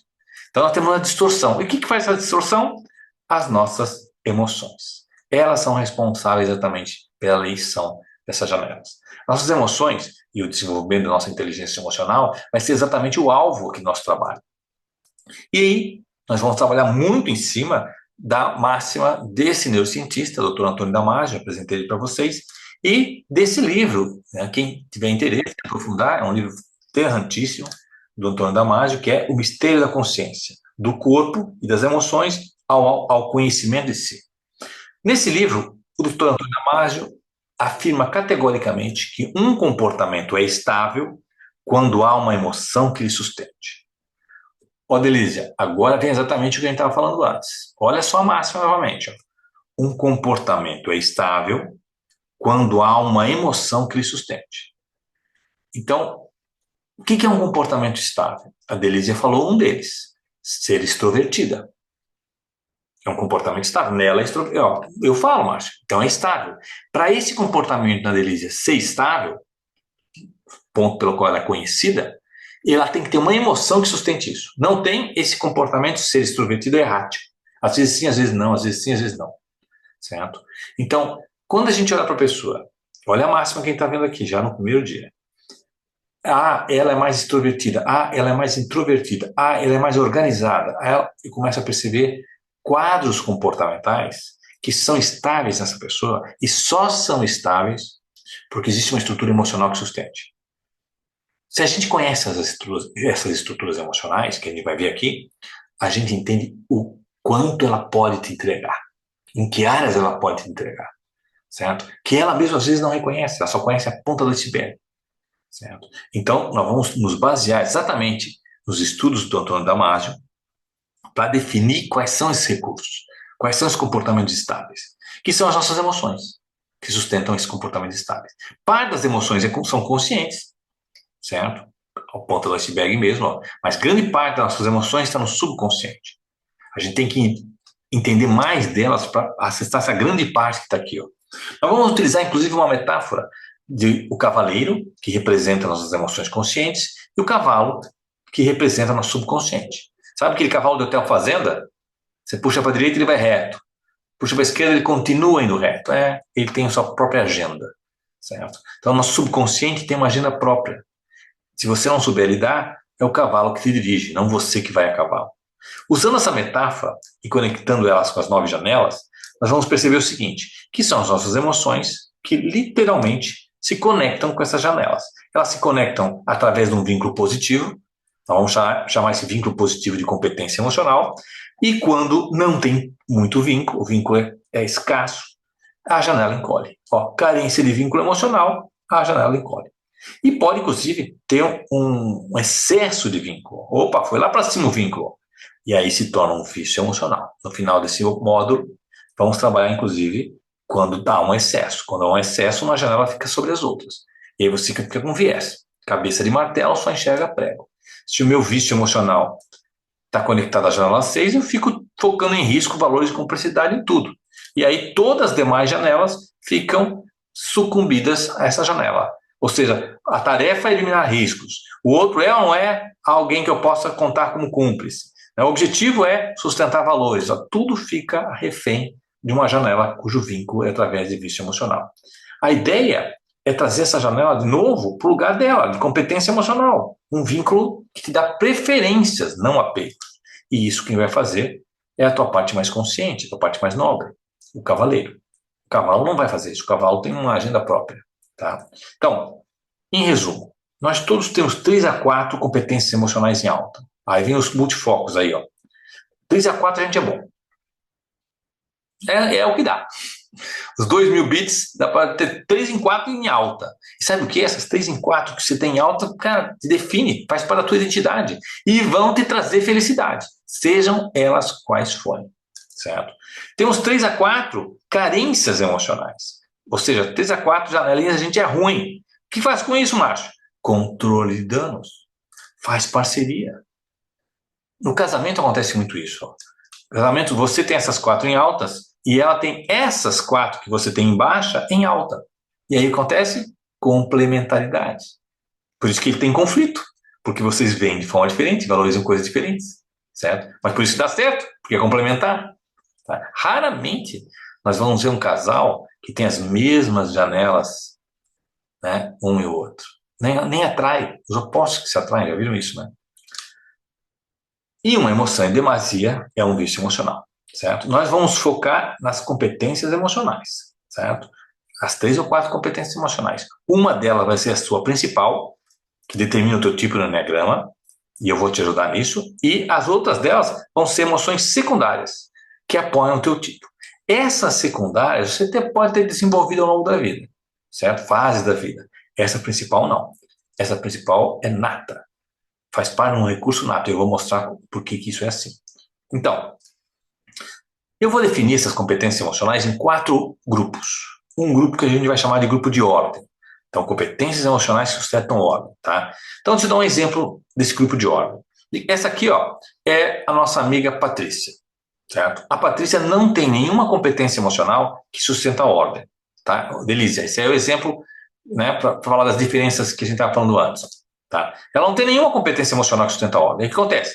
Na segunda-feira para terça ela se organiza um pouco, até porque senão a coisa não anda. Aí a terça ela já cai. Já, meu Deus do céu, ela leva uma bronca da chefe dela porque esqueceu uma coisa, esqueceu uma reunião, ou entregou um relatório que não entregou na data, e aí dá uma melhoradinha. Aí chegou na quarta, quinta-feira, seja o que Deus quiser. Conhece alguém que nem a Patrícia? Ela fez um curso de organização do tempo. Nos primeiros 2 meses até deu certo, tal, depois voltou para a mesma coisa. Ela não tem competência emocional que sustenta a ordem. Ela vai ser sempre assim. Vai ter sempre que ter um aplicativo, alguma coisa que ajude ela.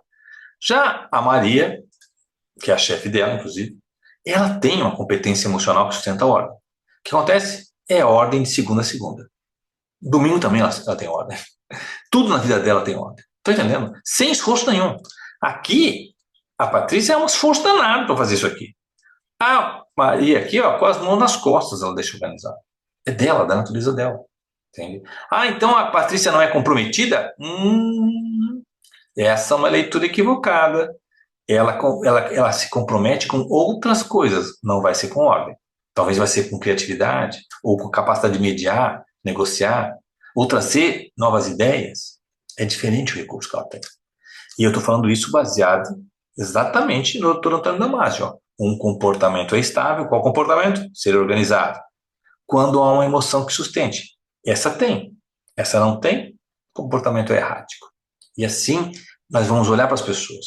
Vamos olhar o que elas têm para oferecer e o que elas não têm para oferecer. E ele faz o que com isso aqui? Controle de danos. Não vai botar o lobo para cuidar das galinhas, né? Vai dar errado, é óbvio, certo? Vamos botar as pessoas certas no lugar certo, porque aí vai gerar a autorrealização delas. Então vamos ver um grupo de ordem, vamos ver um grupo de extroversão. Ó, Delícia, vão ter emoções que são de extroversão, vão ter emoções que são de introversão, e não tem nada mal com isso, bem pelo contrário, elas são recursos importantíssimos, e recursos que são de negociação. Então, 4 áreas distintas, essa forma de organizar vai facilitar a nossa vida, o entendimento dessas competências emocionais que atuam sustentando comportamentos específicos. Comportamento de ordem, extroversão, de introversão e de negociação. Tá? Vamos começar com os de ordem. De ordem, nós vamos ver 2 competências emocionais. E vamos ver agora a primeira delas como secundária. Qualquer um de nós pode ter, mas que sustentam ordem, tá? O nome dessa competência emocional é persistência. Vai ser a competência emocional da nossa noite.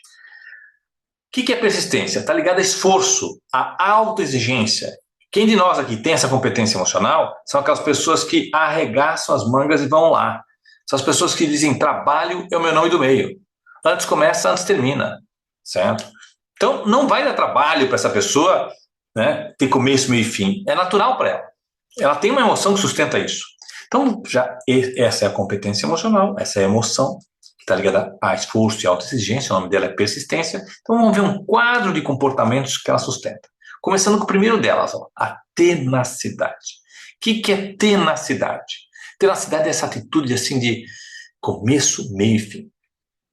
Sabe, conhece aquelas pessoas que dizem assim, ó, se eu comecei, eu vou até o final. Mas ninguém nem vai ver, mano. Né? Eu tô vendo. E para mim não tá bom. Interessante isso, né? Eu tava com uma aluna que dizia isso, Márcio, eu tô um pouco insatisfeita com o meu trabalho. Por quê? Porque eu não estou entregando do jeito que eu gostaria de entregar. Com a qualidade que eu queria entregar. Ah, mas o teu chefe se queixou? Não, bem pelo contrário. Eles estão muito satisfeitos com o meu trabalho. A instituição, né, ela é uma instituição pública, então tem uma demanda que você não está... Não, as demandas estou entregando todas em pouquinho mais até. Mas eu queria ter mais uma semana a mais, os prazos que eu tenho para entregar, como eu queria entregar. A hora que eu falei para ela, tu quer ter a régua de ficou bom de 15 dias, tu quer usar para 7, né? Cara, a régua de 15 dias não funciona para 7. Régua de 15 dias, o que é bom em 15 dias, não vai ser bom em 7 dias. O que é bom em 7 dias, não é bom em 15 dias. Se for 30 dias, é outra régua ainda. Tu tens que usar para a régua de 7 dias, uma régua de 7 dias. E o bom para 7 dias é uma coisa. Aí tu usa uma régua de 15 dias, tudo sempre vai ficar médio. Nunca vai ficar, porque faltou 7 dias. Tu tá com a régua errada. Tu não tá entregando menos. Tu tá entregando o máximo que é possível em 7 dias. Tu tá entendendo? Mas quem tem tenacidade tem isso, essa coisa de não larga o osso, certo? E aí a gente começa a perceber esse comportamento tenaz. A primeira vez que eu escutei essa palavra, inclusive, foi de um cola tenaz. Vocês lembram da cola tenaz? Né? Eu pensei que era o nome da cola. Não, ela é gruda e não larga mais. É isso mesmo, tenacidade é isso, grudar e não largar mais. Determinação. É dele, da pessoa. Então, persistência sustenta um comportamento determinado. certo? Se eu me posicionei em relação a isso, eu vou. E com foco em ação. São pessoas, quem tem persistência, gosta de colocar em prática. Normalmente, ele sustenta um traço mais pragmático. O que é um traço pragmático? Não adianta chorar o leite derramado. Sabe? Tá, mas vem cá, nós vamos refazer o trabalho ou vamos desistir? Porque, sabe, vamos decidir logo, né? Pra gente começar a fazer. Se é para refazer, vamos refazer. Se é para fazer outra coisa, vamos fazer outra coisa. Mas ficar aqui parado discutindo o sexo dos anjos não dá. O que essa pessoa está trazendo pra gente? Pragmatismo. Não adianta chorar o leite derramado. Ou se chorar, volta o leite, então vamos chorar junto para voltar mais rápido. Mas se não, ou vai buscar mais leite ou toma café sem leite. Certo? Essa visão prática da vida é sustentada. Eventualmente a gente pode ter uma visão prática. Quem tem essa competência emocional tem mais estável isso. Essa é a diferença. E são pessoas que normalmente estão ligadas ao esforço. Muitas delas me dizem, Márcio, as conquistas que eu tive na minha vida, eu tive através do meu esforço. E é um caminho. Eles não têm problema com isso. O esforço que as coisas precisam para que as coisas deem certo. O nível é de autoexigência, não é de exigência externa. Tem muitas pessoas que atendem às exigências externas. Está tudo bem. Essa pessoa tem um nível de autoexigência. Ela se cobra, ela se exige, certo? Além do que as pessoas ou a sociedade exige. E essa competência emocional também sustenta um senso de ordem, um tipo de ordem física, por isso que ela está no grupo de ordem. O que é ordem física? Pasta a Z, sabe? Planilha de Excel, certo? As engenharias, a contabilidade, normalmente estão muito ligadas a isso, essa persistência, certo? Esse foco em duas casas após a vírgula, certo? Uma ordem física das coisas. Depois vamos ver a ordem cronológica, a ordem do tempo, de cenários, que vem de outra competência emocional que é a prudência, veremos no próximo encontro. Aqui é a ordem física mesmo, é pasta Z, é limpeza, é asseio, né? E isso, mas poxa, deixa assim, ninguém vai ver, eu estou vendo, eu prefiro trabalhar de forma organizada. Então entendam, a competência emocional vai apontar para as tuas preferências, certo? E essa pessoa tem uma preferência por um senso de ordem, tá? E essa ordem é consistente, não é eventual.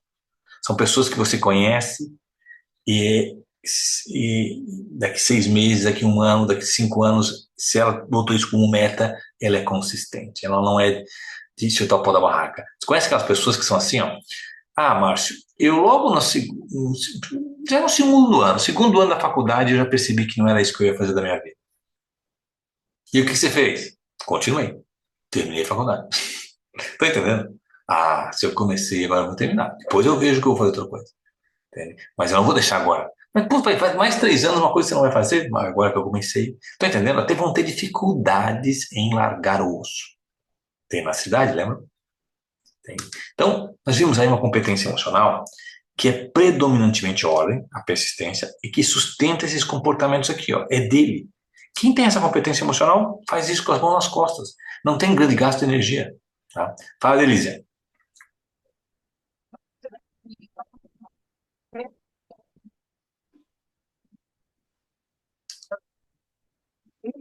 Delícia, a tua conexão tá ruim. Eu não tô conseguindo te ouvir. Vou te sugerir fazer o seguinte: fecha o vídeo e fica só no áudio. Daí eu acho que eu vou conseguir te ouvir. Pronto.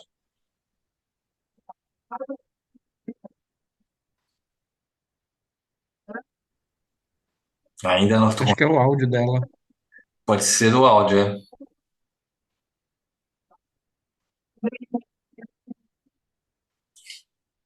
Delícia, não dá para entender nada que você está falando, Delícia. Eu pensei que tirar o vídeo, normalmente quando a gente tira o vídeo, o áudio fica melhor, né? Mas não deu certo. Bota no chat que eu te ajudo aqui. Ah, caiu de vez. Ó. Acontece. Somos reféns aí da tecnologia, né? Não tem jeito. Tá. Até aí tudo bem, gente? Certinho? Então, eu vou propor agora um exercício, tá? Então, eu vou pedir a vocês que tenham papel e caneta nas mãos, aí perto, né? Não vai ser grandes coisas, mas para anotar algumas coisas que estão na postura de vocês, tá? que eu vou falar agora está na apostila de vocês, vou apresentar aqui, está na apostila de vocês, né? Se vocês, porventura, quiserem imprimir a apostila, depois vão ter isso aí, né? Essas mesmas perguntas, vou até mostrar qual é a página da apostila que está.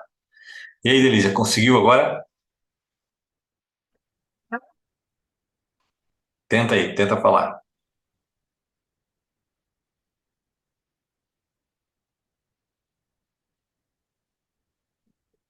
Tá do mesmo jeito, Delícia, não dá para ouvir nada. Tá? Vou te sugerir botar no chat aí, né, escrever no chat que aí eu consigo te entender. Agora caiu a conexão. Tem isso, às vezes a conexão fica mais falha, até a minha, às vezes, de vez em quando. Normalmente vem um aviso assim, a sua conexão está instável. Né? O Zoom avisa. Bom, eu quero agora sugerir um exercício para vocês, tá? Um exercício que está na apostila de vocês, que é um dos exercícios, faremos 9 ao longo desse curso, que é um exercício de autoinvestigação. A apostila que eu mandei hoje para vocês tem esse exercício na página 164, tá? Mas eu vou mostrar o exercício aqui e peço então que eu pedi antes, que é papel e caneta, para vocês anotarem a pergunta, né? A pergunta de autoinvestigação e o percentual que você vai dar para essa resposta, certo? Então, deixa eu explicar para vocês como é que funciona. Vamos fazer um exercício de investigação da persistência. Antes de eu mostrar o exercício, eu responder a pergunta para a Delícia. A Delícia pergunta o seguinte: é normal com o tempo essas competências emocionais diminuírem e mudar? Sim. As secundárias. Então, a máxima é a seguinte, Delícia: tem uma hierarquia. Uma principal, essa não muda ao longo da vida, porque está ligada à tua estrutura corporal herdada geneticamente. Já vamos falar isso na próxima aula, tá? E as secundárias, essas 2 ou 3 secundárias, essas têm uma certa flutuação em fases da vida. Não é flutuação assim rápida, tá? Mas tem fases da vida e mudam por necessidade. Eu vou voltar nesse assunto ainda, tá? Sabe, por necessidade, por sobrevivência, você desenvolve alguns recursos. Então, nós não desenvolvemos recursos porque a gente quer. A gente desenvolve os recursos por necessidade. É diferente. Por exemplo, quem é mãe, certo? E não tem nenhuma competência emocional de ordem, quando tem filhos, começa a sofrer, porque para sair de casa tem que se organizar previamente, certo? Se a pessoa não tem isso, ela começa a sofrer. E por necessidade, certo? Por sobrevivência, ela pode desenvolver uma competência emocional de ordem, certo? Que pode ficar com ela uma fase da vida, ou como pode ficar com ela o resto da vida. Mas nunca vai ser a primária, certo? A primária, que eu já vou mostrar depois na próxima aula, porque é aquela que você tem recurso nato, nasceu contigo. Mas essas secundárias podem diminuir ou aumentar ao longo da vida, sim. Ou porque está dando problema, Delícia. Tem uma secundária que está me dando problema, certo? Que está me atrapalhando. Então ela começa a ser oprimida em função de outra. Mas sempre é um contexto de necessidade. Necessidade. Que é o exemplo que eu dou. Tu escreve com a mão direita, tu é destro. Aí você gostou por alguma coisa, sei lá, vi na internet, quer começar a escrever com a mão esquerda, canhoto. Dá um trabalho danado escrever com a mão esquerda, né? Para quem é destro. Não, eu quero treinar, tal. Beleza. Você até pode desenvolver, certo? Mas quando o pau pega, você precisa escrever com alguma mão, qual que você vai usar? A que você tem menos gasto de energia, na verdade. Então, agora, se você perde a tua mão direita e só fica com a esquerda, com qual tu vai escrever agora? Só com essa, tu vai ter que desenvolver na marra. Tô entendendo? Então, quando é na marra, tu desenvolve. Só na vontade, até um certo ponto. Fala, Anderson. Márcio, eu estou refletindo ali sobre o que você falou. Eu queria saber quantas emoções existem, né? Quantas emoções a ciência entende, né? E se existe um número. E eu queria saber se ali tem aquela frase, né, que o que sustenta o comportamento é uma emoção, né? Eu queria saber se normalmente essa emoção é uma emoção consciente ou se é uma emoção subconsciente. Então, aquele quadro que eu te mostrei, as emoções têm parte delas que estão no subconsciente e parte delas podem se tornar conscientes. Como no iceberg, é a mesma coisa no iceberg, lembra aquela imagem do iceberg? E parte dela eu posso ter acesso à consciência e parte dela está no subconsciente, mas a grande parte está no subconsciente. A grande parte está no subconsciente.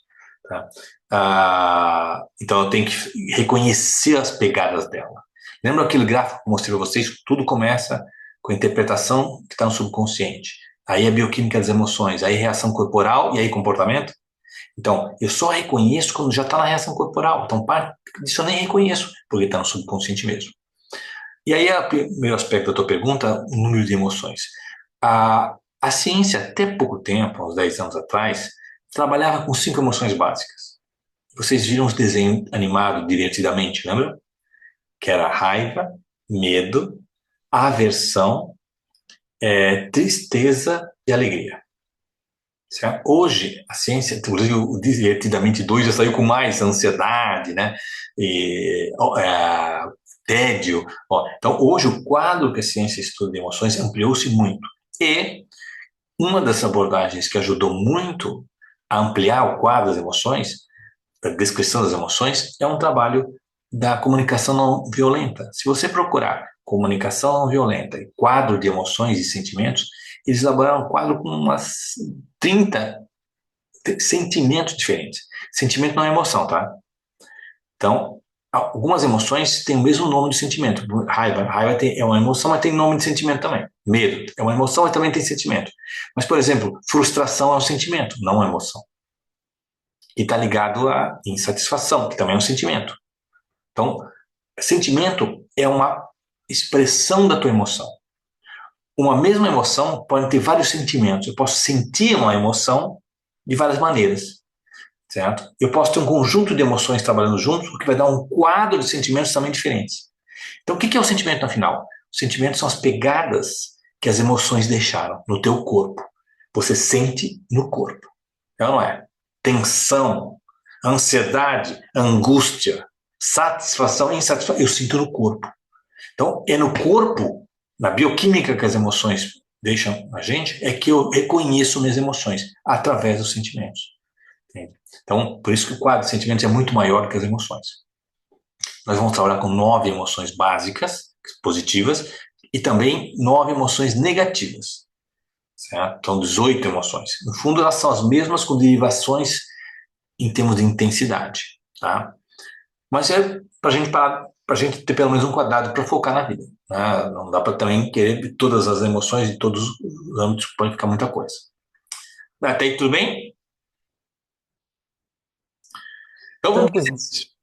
Valeu. Vamos para o exercício. Queria terminar a noite de hoje com esse exercício aí. Papel e caneta. E deixa eu apresentar o exercício para vocês. O exercício para investigar a nossa persistência, tá? Então vocês vão ter na apostila um quadro, né, na apostila de vocês, que apresenta um quadro de percentuais que vai de 10 a 100%. É aquela famosa nota de 1 a 10, certo? A gente vai usar esse quadro do começo ao fim do nosso curso, tá? Vocês têm na apostila de vocês, aquela que eu mandei pelo WhatsApp, esse mesmo exercício na página 164, tá? Então, nem se preocupem em anotar em tudo, você anota aqui a página 164 e anota o percentual que a gente vai trabalhar aqui. Apresentando o quadro, 10 a 20 é um percentual muito baixo, é quase quando você diz, quase nunca faço isso, quase nunca me sinto assim. Quando você diz, depende, Márcio, depende da situação específica, vai de 30% a 60%. E tem até, frequentemente ajo assim, frequentemente penso dessa maneira, e o quase sempre. Tá? Então, a gente definindo esse quadro, nós vamos também entender que tem situações que são de pico. O pico não é situação específica. Olha só, nesse gráfico, esse pico é quase nunca, percebe? Quase nunca está no pico, ó. Certo? O que a gente quer é ver isso aqui, ó. Isso aqui é frequentemente, ó. Isso aqui é frequentemente. Isso aqui é quase nunca. Então não vai atrás de um pico de emoção. Vai atrás daquilo que está constante e estável, que é mais frequente. Certo? E também temos áreas da vida. Por exemplo, a vida profissional tende a ocupar um espaço da tua vida em torno de 60% a 70%. Aí você diz assim, Márcio, na vida profissional eu ajo assim, mas na pessoal não. Olha a diferença aqui, ó. No lazer, não faço assim, não, é diferente. Então, minha sugestão, responda as perguntas pensando na vida profissional. Certo? Se você botar 70% ou 80%, provavelmente extrapolou da vida profissional para pessoal. Se você botou 40%, 50% ou 60%, provavelmente ficou no âmbito da tua vida. Está tudo bem. Tendo isso em mente, vamos para a primeira pergunta. E aí, papel e caneta para você preencher um quadradinho ou botar pelo menos um percentual aqui que eu vou apresentar para vocês, tá? Vamos fazer junto aqui. A pergunta é, você deixa claro os limites das relações com os outros? no pessoal, no profissional. Se você botou 10%, o que você está dizendo? Quase nunca deixo claro as coisas e os limites. Conhece pessoas assim? Né? Que elas não deixam claras. Né? Quando vê, a pessoa está de novo pedindo emprestado uma coisa que ela não gosta que pede emprestado, está de novo usando o material dela que ela não gosta. Mas você deixou claro que você não gosta que use o teu grampeador? Você deixou claro que você não gosta que pegue em tua cadeira? Acho chato falar isso, tal. Você não está deixando claro as coisas, ó. Esse é o 10%. 30%, ó, é em situação específica. Quando pisam no meu calo, aí sim eu deixo claro. Não foi isso que a gente combinou. Mas ó, tem que acontecer algo, sabe? Não, é 30%. Se você botou 70%, quer dizer, pá, as pessoas te conhecem já por deixar limites claros. O acordado não sai caro, certo? Pingo no i. Você é conhecido já, porque 70%, se é 70% do tempo, você está deixando claros os limites, está entendendo? Então, em relação a essa pergunta, anote um percentual que reflete você. Não é um teste, é só um exercício. Um percentual que reflita você. Anote aí.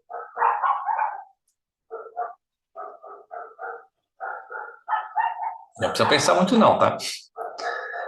E vamos para a segunda pergunta. Tá? A segunda pergunta diz o seguinte, ó. Como é que é para você dizer chega? Chega também é um limite, não é não? 10%, cara, sabe, chutar o pau da barraca não é contigo. Sabe? 5 anos depois, chega! A morte súbita leva 5 anos. Você tem dificuldade, dá limite. Isso está ligado à tua persistência, à ausência da persistência.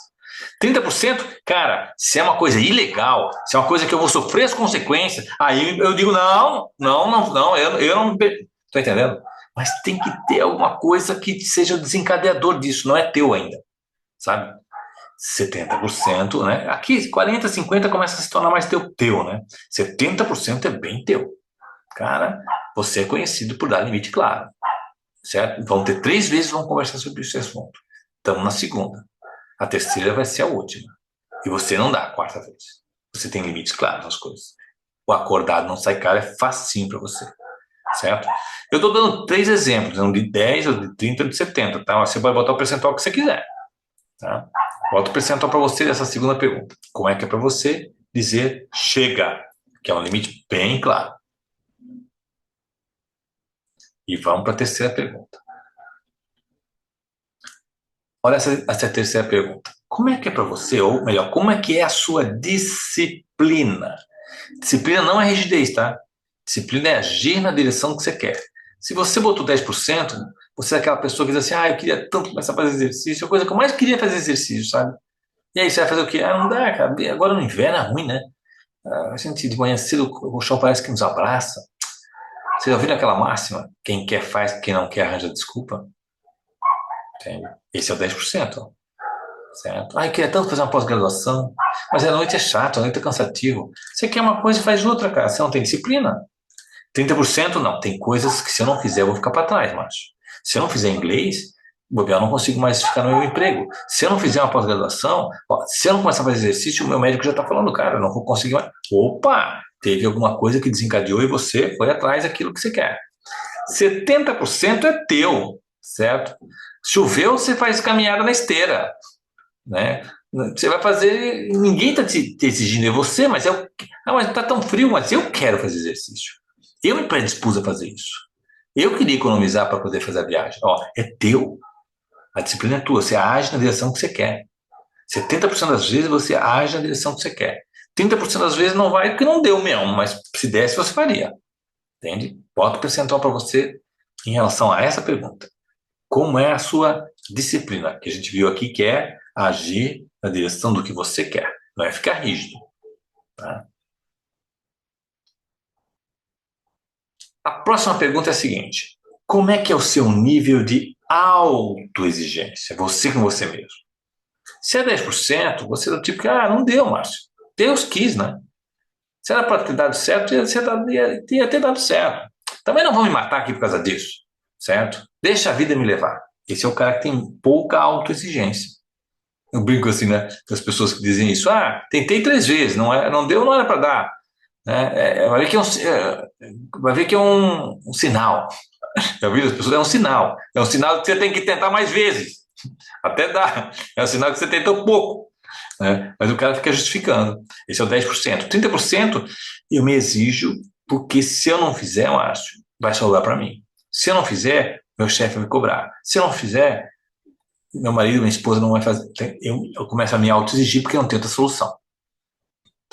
70% teu nível de auto-exigência é alto. Ah, não. Eu não vou largar o osso. Eu não vou deixar de fazer porque. Não, os outros não estão fazendo. Ah, eu me exijo.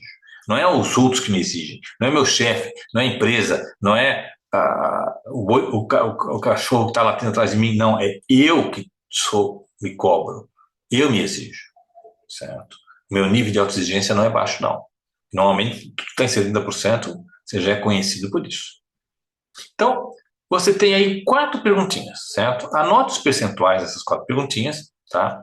Que está na tua página 164 da tua apostila. Se quiser depois, eu vou fazer o seguinte, eu vou botar no grupo do WhatsApp só as páginas do teste, dos exercícios. E aí vocês podem imprimir, fica mais fácil. Tá? Não precisa imprimir a apostila inteira, que tem 300 páginas, né? Entende? Então, eu vou postar para vocês no WhatsApp apenas as páginas dos exercícios, quem quiser imprimir, né, e ter os exercícios impressos vão ser colocados. Mas esse exercício tem um único objetivo, é o exercício de auto-investigação, para você começar a perceber em ti mesmo o quão presente essa competência emocional está. E saibam, ninguém tem as 9 competências emocionais em 70%, tá, gente? Se você tem persistência em alta, provavelmente a tua tolerância não é tão alta. Provavelmente teu jogo de cintura não é tão alto. Faz sentido? Se eu sou muito assim, se eu comecei e vou até o final, você não larga a coisa no meio do caminho. Você não vai ter jogo de cintura. Entende? Então, a ordem você vai ter alta, a negociação você pode ter baixa. E tá tudo bem. Ninguém tem alta em todas. É importante a gente reconhecer isso e começar a abraçar a nossa identidade. Certo, gente? Gente, por hoje seria isso. O que nós fizemos? Nós fizemos uma introdução ao tema, começamos a entender onde a gente está pisando, e vimos a primeira competência emocional com uma possível secundária, como disse a Elísia, uma competência que eu possa ter desenvolvido ao longo da vida, certo? Na próxima aula, nós vamos começar com essa mesma competência emocional, a persistência, agora como algo que eu herdei. Uma estrutura corporal herdada geneticamente, e aí muda um pouquinho o jogo, certo? Quando você tem ela nato e não adquirida, é diferente. Vocês já ouviram falar que quando você tem, que você nunca consegue ter a mesma habilidade de uma segunda língua como da língua nata? Por exemplo, nós, brasileiros, português. Aí eu posso estudar o inglês quanto eu quiser. Mas a fluência do inglês, para superar o português, certo? Vai ser difícil. É basicamente isso. Por quê? Porque você aprendeu a se comunicar em português. Certo? Por isso que hoje se estuda em colégio bilíngue para aprender a se comunicar já em 2 línguas. Muda todo o jogo. Então, o seu nível de autoexigência pode ser algo nato. É teu. Como pode ser algo que veio da tua educação. Se veio da tua educação, você absorveu. Beleza. Ou das tuas necessidades, né? Mas pode ser teu. Eu vou fechar exatamente com uma história que conta isso. Eu estava com um aluno em Criciúma que disse assim: Márcio, eu sou assim, e ele tinha persistência como competência emocional. O caso dele era principal, tá? Eu sou assim porque minha mãe me exigiu muito. Já meu irmão, ela deu mole, ficou vagabundo. Entende? Aí eu falei, como assim? Não, ela exigiu tanto dele quanto exigiu de mim. Aí eu falei para ele assim, quantos anos de diferença você tem do teu irmão? É 1 ano e 10 meses. Cara, pouco provável que ela tenha te exigido mais do que exigiu dele. A diferença que vocês têm é muito pequena. Uma criança de 4 anos, uma criança de 3 anos, é quase a mesma coisa, cara. Entende? Vocês estão no mesmo contexto. Agora aconteceu o seguinte, você tem a competência emocional, a persistência como a tua principal, né? Eu tenho como principal. Isso é nato. Quando a tua mãe te exigiu, choveu uma molhada. Você tem recurso para responder. Já teu irmão, não. Ele não herdou esse recurso, ele herdou outros recursos. E para ele sustentar a persistência não foi possível. Então, quando ela exigiu de você, você tinha recurso para responder. Ele desenvolveu um outro recurso, inventar uma história, sair pela tangente. É isso mesmo, Márcio, ele fica sempre dando desculpa. E ele ficou bom em inventar desculpa, na verdade. Claro, quem não tem cão, caça com gato. Entende? Você tinha esse recurso, então você atendeu. Ele não tinha o recurso, não conseguiu desenvolver, utilizou outra solução. Quem não tem cão, caça com gato. Então, na próxima aula, nós vamos ver exatamente isso. Vamos ver a possibilidade da persistência, essa única competência emocional que a gente viu, ser a sua principal. Pode não ser a sua principal, pode também não ser secundária. Tem outras 8 ainda. Relaxa. Eu não é principal e nem secundária. Entende? Não está no meu quadro de as 3 competências principais, não. Mas pode estar entre o seu quadro de ordem. E também vamos ver na próxima aula, uma outra competência emocional de ordem, que é a prudência. E elas duas vão somar, são as 2 competências que sustentam ordem. Você pode ter uma delas e você tem um traço de ordem. Se você tem as 2 delas, você tem ordem top, top. Se você não tem nenhuma delas, faz parceria com quem tem. Certo? É o mais jogo. Fala, Marinha. Ô, gente, só para dar um recadinho aqui, o Márcio está falando já, né? Próxima aula, só para reforçar com vocês, essa semana o Márcio ele tem uma agenda, ele vai estar viajando na quarta-feira, então essa semana, excepcionalmente, na quarta não tem a aula. Aí a gente volta a se encontrar na segunda-feira da semana que vem. Próxima aula, segunda-feira que vem. Vamos botar no grupo do WhatsApp também para lembrar vocês aí, tá? Então, dá uma olhadinha na apostila, no material que a gente viu, principalmente o que a gente viu hoje sobre a persistência. Reflitam durante a semana sobre esse tema da persistência, mas não sentindo mal por não ter. Entende? Não é isso. Apenas reconheça que você tem ou não. Se não tem, tem outras 3 que você tem. Entende? Relaxa. Vamos fazer verão com o que a gente tem.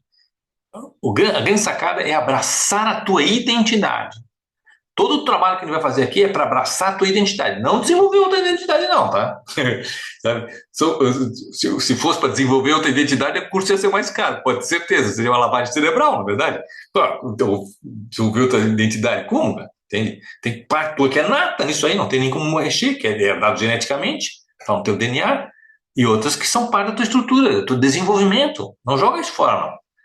Usa isso, só vamos fazer o uso consciente. E essa é a sacada. Essa é a sacada, transforma potencial, todo mundo tem, em talento. Talento, nem todo mundo tem. Só quem usa conscientemente seus potenciais para contribuir com a sociedade, com a empresa, com a família, com os teus próprios objetivos. Quando utiliza os teus potenciais para contribuir, tu tens um talento. Talento não é algo que você identifica. Quem identifica o teu talento é a sociedade. É a empresa, é a família, é o externo. Não adianta ter um potencial que só você acha. Ah, eu sou um cara que canto muito bem. Pô, ninguém te aguenta cantando, rapaz, pelo amor de Deus. Mas eu acho que sou o máximo. Tu acha que é talento, tu é um chato, entende? Tu tá entendendo? Talento é quando a sociedade, quando o externo identifica isso como valor. Por quê? Porque contribui. E aí vamos trabalhar exatamente isso. Se eu identifico as minhas competências emocionais, a próxima pergunta é como contribuir com elas, porque eu transformo o potencial em talento, certo? Mas é isso, a água que vai passar por baixo dessa ponte mais no futuro, não chegou ainda o momento, tá? Por hoje está de bom tamanho, já são 9h06 aqui no meu relógio, tá? Acho que deixamos aqui bastante coisa interessante para vocês verem. Essa aula está sendo gravada, a gravação vai ser, eu vou subir amanhã já no ambiente AD, e amanhã a Aliana vai colocar para vocês no grupo do WhatsApp como acessar o nosso ambiente DAD. Como acessar? Alguns vocês já conhecem, acho que a Denise já conhece até, né? Mas tem uma sala só nossa, onde vai ter a sala só das nossas aulas gravadas, uma abaixo da outra, certo? Então, para relembrar, rever, ou se por acaso você perdeu uma das aulas, poder recuperar essa aula aí, assistindo ela gravada, certo? Vale a pena rever gravada, conversar com as pessoas, né? Oxigenar essas ideias aí. Até semana que vem. Boa noite. Boa noite, boa noite. Gente, Até a próxima. Falou, até.